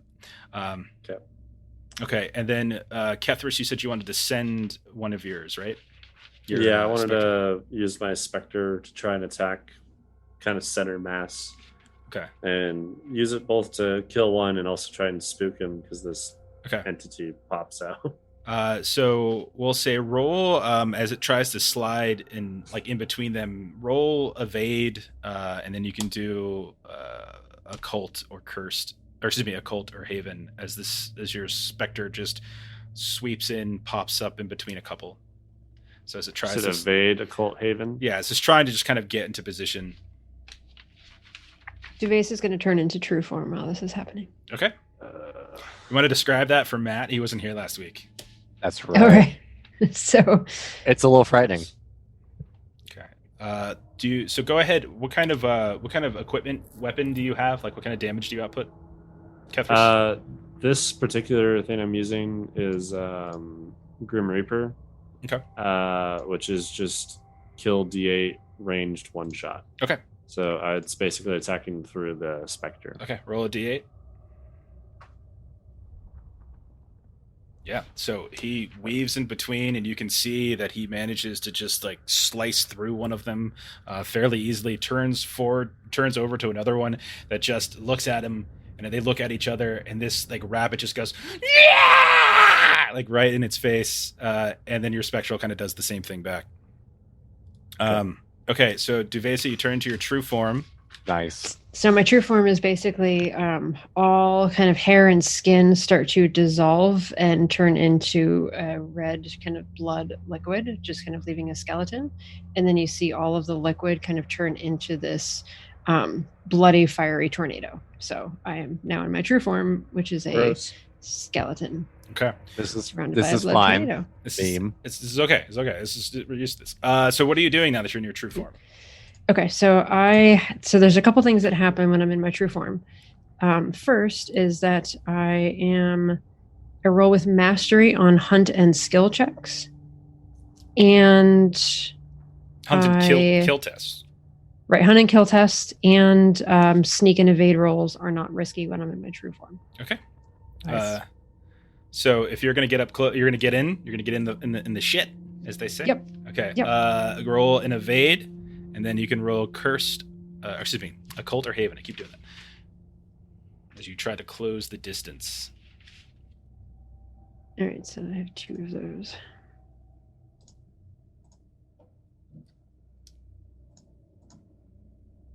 Okay. So the Nicely tornado done. that you are just finds its own separate area where it can kind of get in between some rabbits without hitting any of your allies. What kind of stress do you output? That's a good question. It Check just says roll with mastery. Okay. That just means an extra D10 when you're rolling for this. But what kind of equipment do you have? I have a scroll book that does D8 brutal mind damage. Go ahead and roll that. D8. It's ranged. Roll a D8. Okay. It's okay.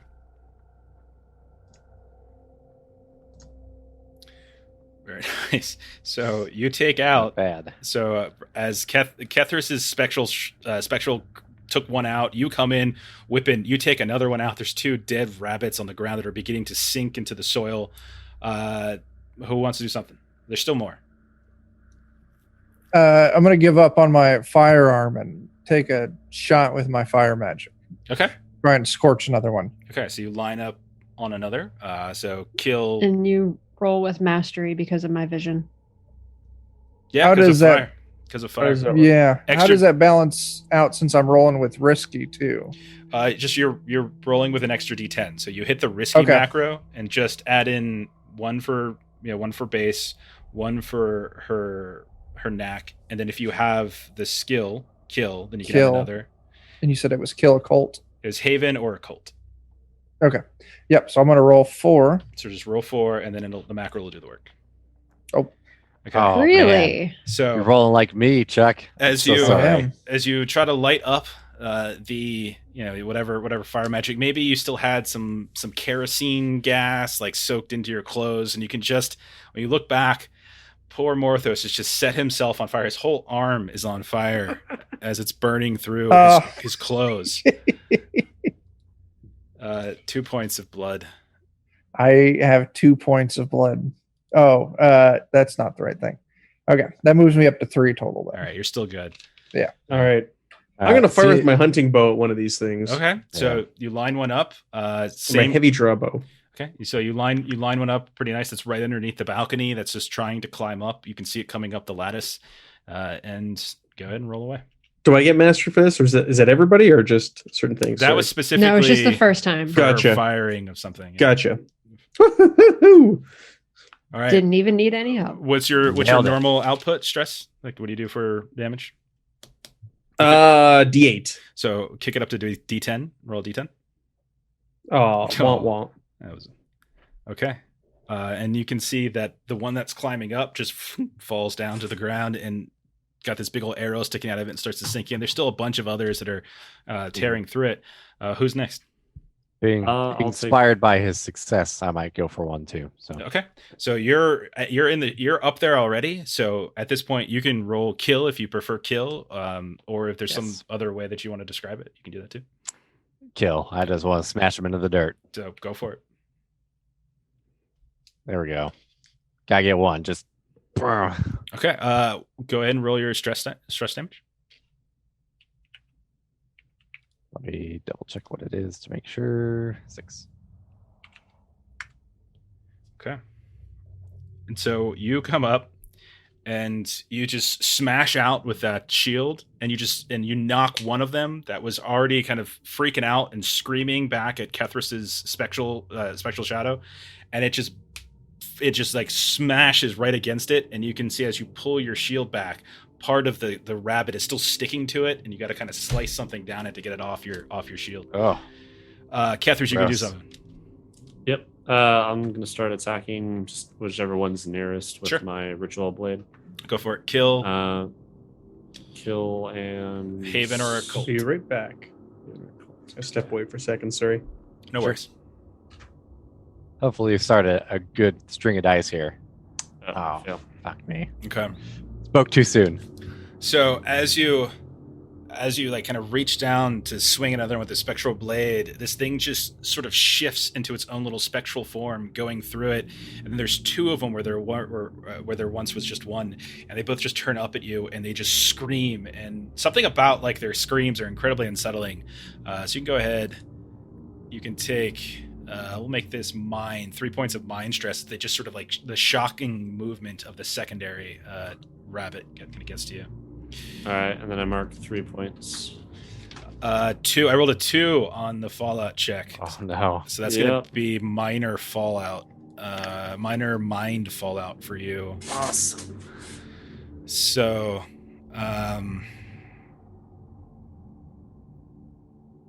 we'll say, okay, we'll say that you, we'll say that you start to do something creepy. You react in a strange way that weirds out your friends. So tell us what that looks like. How does Kethras act freaky and weird?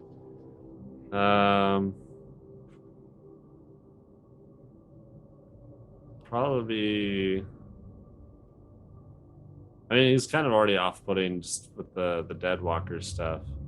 So it's probably going to be like whatever corpses are left over at the battle is, like talk to them or something, or just do unsettling things with them. So Duvesa and Tarnished, since you're both up there with him as well, you're seeing this happen. Both of you take 3 points of mind stress as you watch as he's just like chattering. Oh no! Yeah.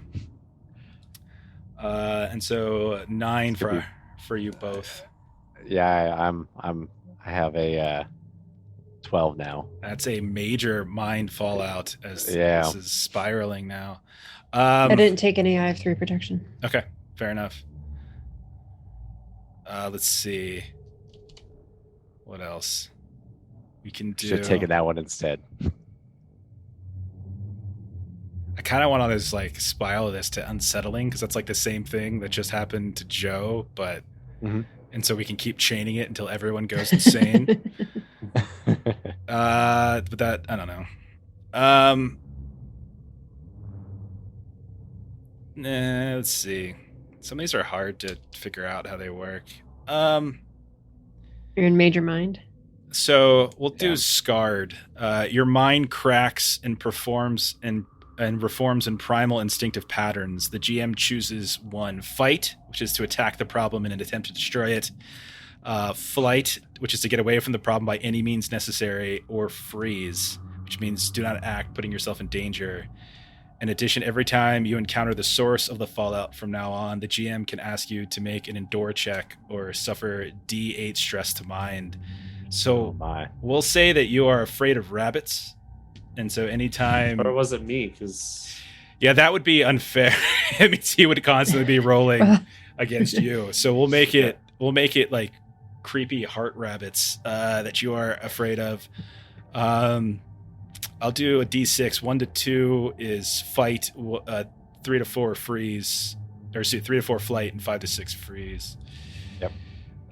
So you're gonna start running away. Lame.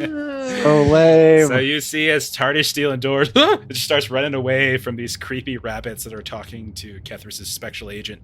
But you can clear all stress at this point. Kethras, you could clear... While you're running away, you're like, oh, I feel so much better now. I bravely ran away. All right, who's next? You can just call me Sir Robin. I want to spend a little time putting myself out. Okay.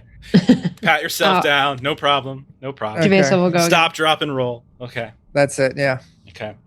Duvesa, what are you doing? Kill. You start hacking out with your whirlwind tornado piece. Yep.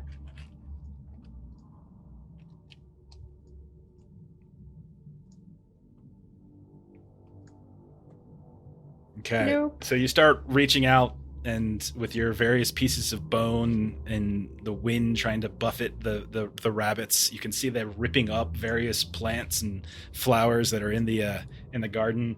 Go ahead and take 3 points of fortune, as you know that ripping up a witch's garden is a traitorous offense. I didn't roll with mastery. What actually roll another D10. All right, sorry. So same thing. Okay. Who's next? Sorry, you said 3. What kind? 3 fortune. How long should I anticipate to be running away for? So I took all 3. you're running. Go ahead and roll an evade test there, Tarnished. Roll an evade. We'll see if you hit someone on the way out accidentally. Oh no. So evade, haven, / occult. Roll like Nice. a D8.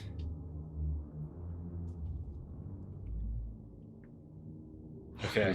You do manage to trample over a rabbit on your way out, and it goes, "Arr!" And you hear like the spine just snaps as your foot steps on it. But you keep running past the house and kind of further into the haven. Kethras, what were you doing? I was going to try and take another swipe with my dagger. Go for it. I need to check my fallout. I rolled Still a fighting 1. took all rabbits, of sorry. that. When I stepped away there, we're still fighting these things Still up. fighting these things off, yeah. Okay. All right. There are many, and I am fled. Roll your D8, Kethras. So That's a D6 with this weapon. okay, so you cut through it, but that one still stands. You got Deveso, you got a minor fortune. Was it minor? Yeah, it's minor. Oh yeah, it's minor because I rolled a 1. Yeah, that's right. So you're gonna get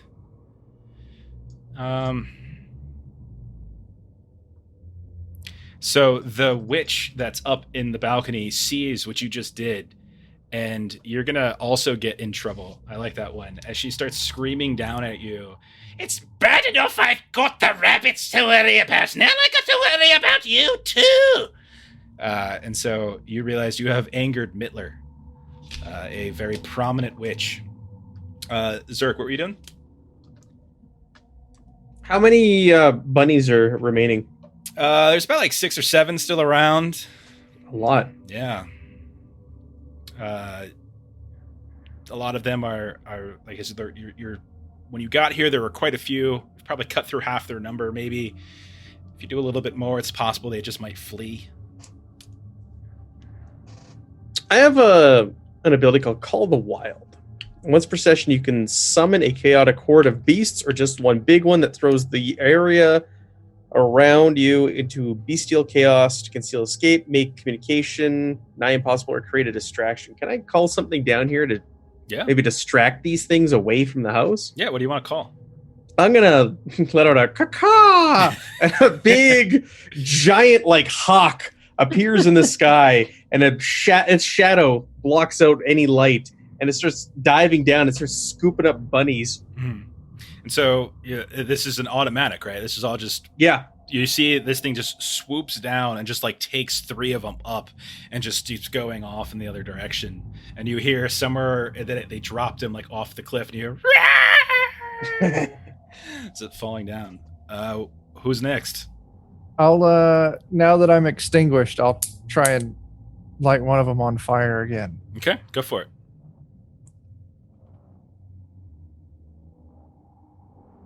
Is that mastery thing still going, or is that over? Was it just Just once? once. Yeah. Just the first time. Okay.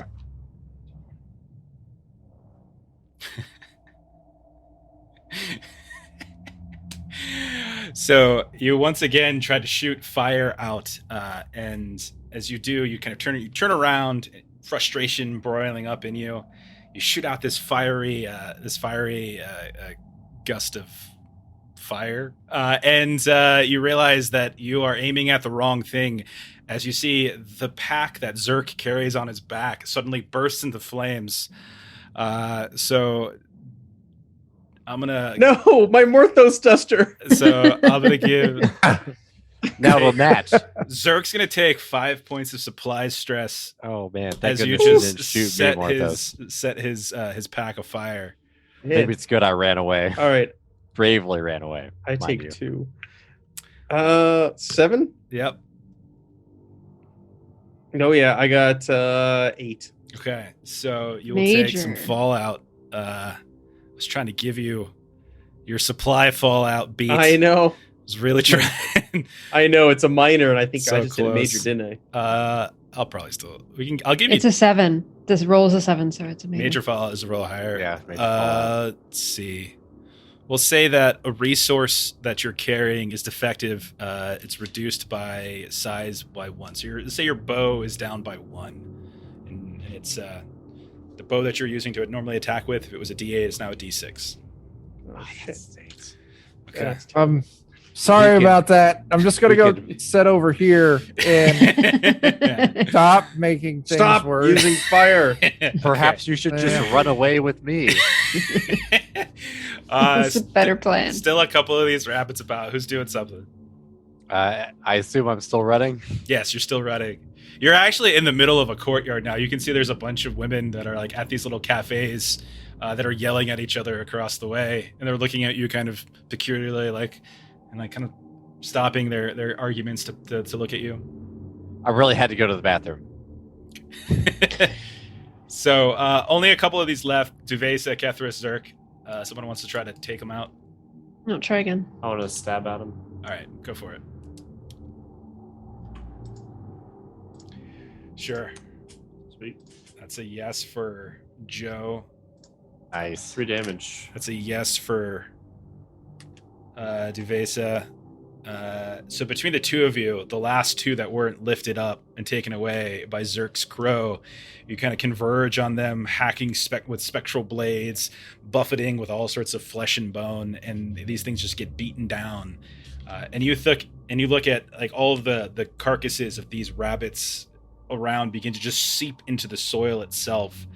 Let's see. That's 2 points, we'll say. We'll continue the fortune stress for Duvesa. As you know that you're in trouble. Because Mittler comes down, this kind of heavy-set, strange-looking witch with a big... Took both of those. Okay. Unless I roll really low, you're good. You're fine. I'm good. Okay. So starts berating you, yelling at you, angry at what you've done. But you all have reached Hallow at the very least. And we made an entrance. Yeah. Tarnished, you completed a beat as well, I think. I might have gotten 2 possibly. Did you have like a cowardly runaway goal or something? No, I had help an important or influential figure in a haven and defend a haven from attack. Do they defend a haven from attack? Got it. Okay. I just take whatever I have left, count them up, and roll a die to see which one I should pick next. So, as Duvesa gets dressed down by this witch in front of all of you, kind of grabbing your ear, dragging you into the courtyard, where you see Tarnished Steel has finally gotten winded from running away, and he's like just kind of hanging out there. You see that you're surrounded by more of these kind of witch ladies that you start to recognize, and they look at you happy that you're back. But as Mittler explains to them what you did, all of them begin to turn their collective ire at you. But then eventually it settles down and they go back to just hurling insults at one another. There's these 2 little courtyard cafes, these little seats set up all inside of this rundown cathedral, and they're kind of shouting at each other, hurling insults. But otherwise, you guys have reached Hallow. This is like a little town area. There's witches. It's all very peculiar looking. There's tons of small homes that are built out of writhing vines and vegetation and hedgerows. There's mushroom gardens. There's bone gardens. As Morthos, you're bringing Bernthos down the streets, you can see that these different flowers that are like ivy along the walls begin to snap out at him. These little tooth flowers. And you kind of pull them away. But you guys are now in a haven, in a haven called Hallow.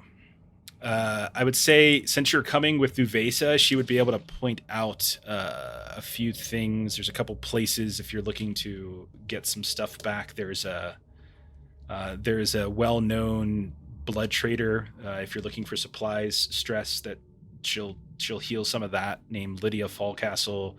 There's a well, a red well you can kind of chuck coins into or something like that to get fortune back. There's something much more dangerous that you can engage in if you wanted to try to recover Echo, but it might not necessarily end up better for you in the end. Those are the things you could do here. Might The well was fortune, and she was supplies. Lydia was supplies. Yeah.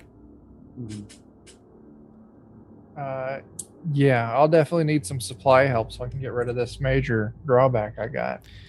So, to face it, you would know that as long as everybody here is respectful and doesn't do anything to upset or disturb the witches, they will treat you okay, the unanointed. If you do anything otherwise, it's a dark, dark couple of hours for that person. But yeah, you'll track down this well-dressed, queenly-looking individual who's got her own little small caravan, these links of different wagons, all sorts of shiny goods and whatnot. Got any resources to trade into this? Did you say there's someone for blood stress? There is no one for blood. There's fortune and supplies. There's one that's an echo one. I think I can. But yeah. I can heal blood stress. Oh, can you? With my mend, I believe. Yeah, I have a Physicker's bag, so I have a D6 of mend blood.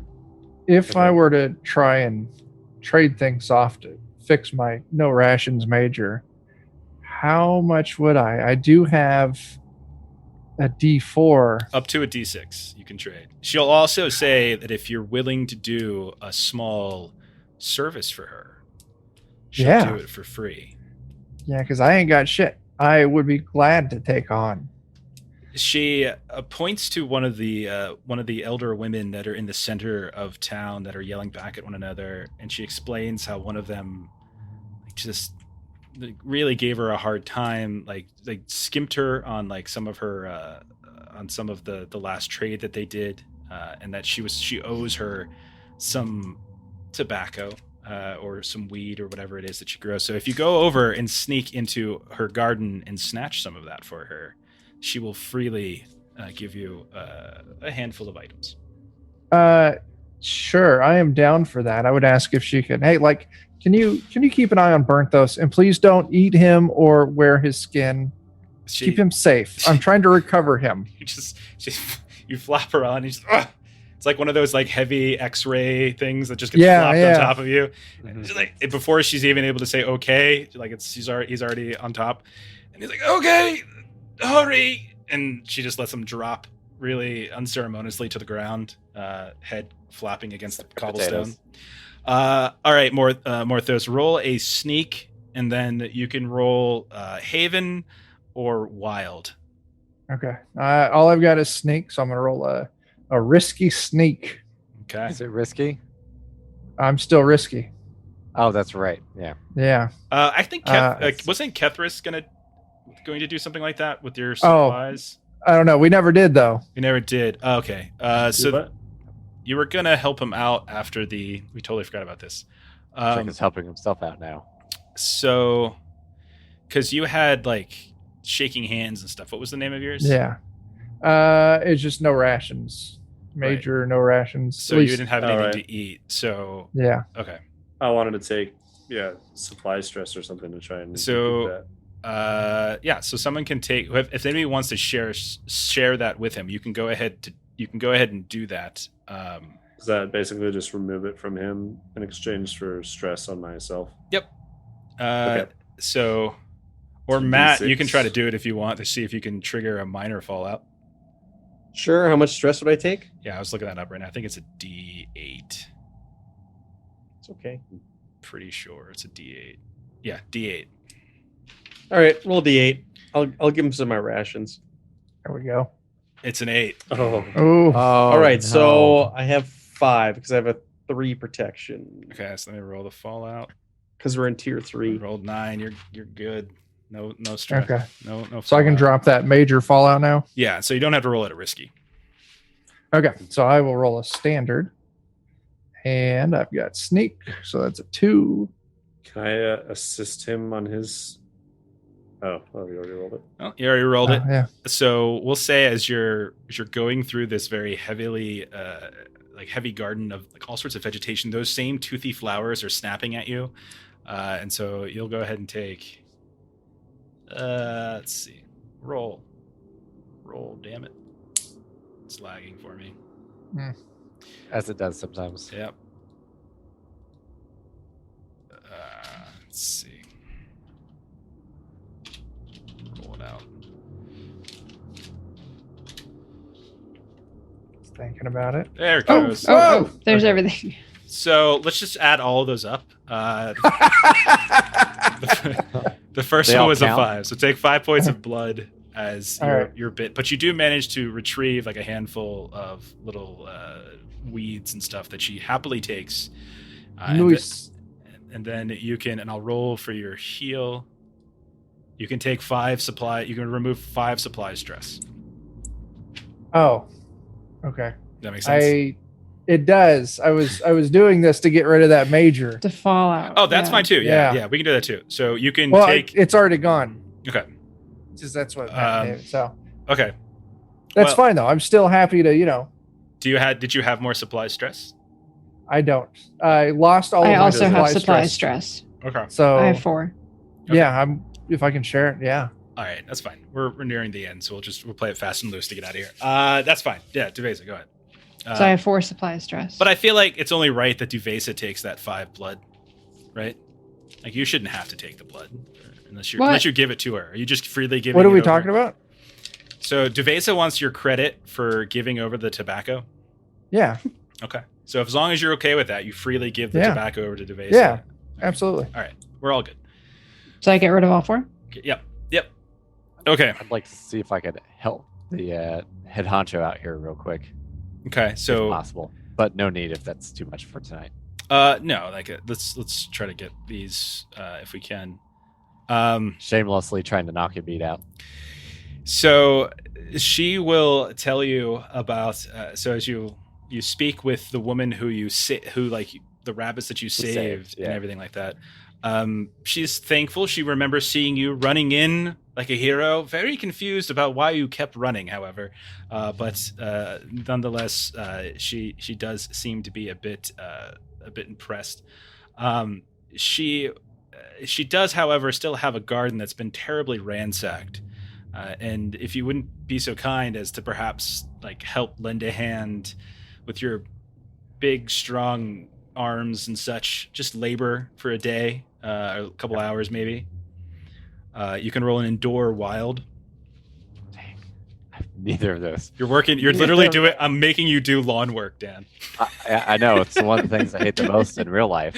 But that's fine. Okay. Oh my gosh, I can't even lawn work. So you managed to kind of get through this just fine. You're still getting these strange sounds of rabbits from these holes. As you start to fill in the holes, you can hear their echoed cries coming up from below. Let's take 1 point of mind stress I think I can handle that. and fall out of 8. But you can go ahead and mark off that beat as well. Great. Shameless attempt. Success. So as we start to wind down, Duvesa, you can make some introductions and things, and you can hear some various conversations. But as you start talking around to some of your kin, there's a few different ways that you could potentially go from here. So they talk about how, like, if you bring up the notion of Moongrove, Moongrove is a fairly long and dangerous delve that'll get you basically going back into tier 3 as well. If you're looking to make your way back to a Thane, you have to go through two Vermissian stations is the quickest way to get there. So 2 delves, 2 landmarks. One is Well Station, and then another is Grip Station. Grip being the same station that Kethras was referenced to. If you ask about the Maw, they don't answer. They say that's not. It's nowhere nearby. So you have some ideas on where you might go next time. But we are over 9, and I say we go to 9, or 9 for me, I should say, 11 for you guys. So we hit our time. Did everyone get their beats? I got one of them. The other one's a major. So Yeah. Did getting that witch's weed count as my minor perform an act of service to an NPC witch? Yes. Cool. Nice. And then It's oddly specific. yeah. Yeah. Is a perfectly timed too, since we were going to Hallow, but we took so long in the delve. But we were getting some story stuff done, so it's all good. I got my major done. Cool. Let's see. I think everyone got theirs. Matt, you can take yours. You took major supply stress. I feel like you took something worse than minor, so I feel like you should be able to get credit for that. That feels like something. But okay, because it's basically major is 2 minors, so you took 2 minor supply stress. You got screwed too hard, so it doesn't count. Sounds good. Okay. But I think that's it. Yeah, I think everyone hit theirs that they can hit tonight. The 2, I know that there's a major one that Chuck, you got. They laid out a longer delve through 2 stations that would complete yours. Kethras, you were looking for a way to open up that egg. One of the places was Grip Station, and that was mentioned as one of the 2 Vermissian stations that you'd have to get through to get back to Athane from where you're at. So those are options. Duvesa, your Moongrove to deliver a message to the clerics of Moongrove. That is a different direction. So you'll have to make a choice on which way you want to go. But that is that. Yep. I think that sounds like the benefit of the group will be going through a couple stations. So the cool thing is that you guys have established some connections at this point. So if you start going back through some of these places, because I forgot to mention that pig thing is a connection. So the pig carriage is a connection. So that's one. You had that one. And my auntie. And your auntie. Okay. All right. So I think we're gonna close it down then. What has everyone got going on this week on your channels and whatnot? Chuck. We got Joe's running a DCC funnel based off SCP secure. Yeah, SCP Containment Breach, basically. It's like a fan-made game in the SCP universe that I'm porting into DCC. Yeah. And then Friday, we'll be streaming over on the Zweihander Twitch for our next episode of The Bloody Marches. And then Saturday, we'll be picking up our Dark Trails mini campaign. So that's our week. Yeah. Very nice. What do you got, Matt? Too much stuff. The stuff I'm doing on the channel is tomorrow night, Dark Astral at 9 p.m. Central. We're continuing on with I converted an old Dark Heresy fantasy flight adventure from Dark Heresy. We're running that in Dark Astral, 9 p.m. on twitch.tv/Zweihander RPG. And Sunday night, The Left-Handed Path, the ongoing Zweihander campaign at 9 p.m. Central Standard Time as well. Cool. Nice. Dan, you got anything to add for Defender stuff? I'm basically doing all the same things. Melissa, tell us about Thursday. What are we doing on Thursday? So we are into our second episode of our second campaign on the Zweihander RPG Twitch channel. Yeah. So we finished up our Ailing Isle a couple weeks ago, and last week we started the Unsettled Stem. Yeah, that was a crazy start too. It was just like this really long, combat on the road. I said I wanted to start with a bang, and we were they were on wagons and carriages getting attacked by these ghoulish creatures, and that was we crit failed our way to great fun. So many crit fails. It was ridiculous, but it was a lot of fun. Then I'm not sure if it's Friday or Saturday, but we'll be playing Mutineer Zero again, considering a Gen Lab Alpha game. So check Twitter for that. For when that's going to be. But yeah, that'll be on here on the Lollygaggers one. But that is all for us. Thanks for those of you who hung out in the channel. Thanks for those of you who are watching later on VOD or YouTube or whatever. And watch all their stuff because it's way better than our stuff. So yeah. All right. Have a good night. Have a good night. Bye. Have a good night, everyone.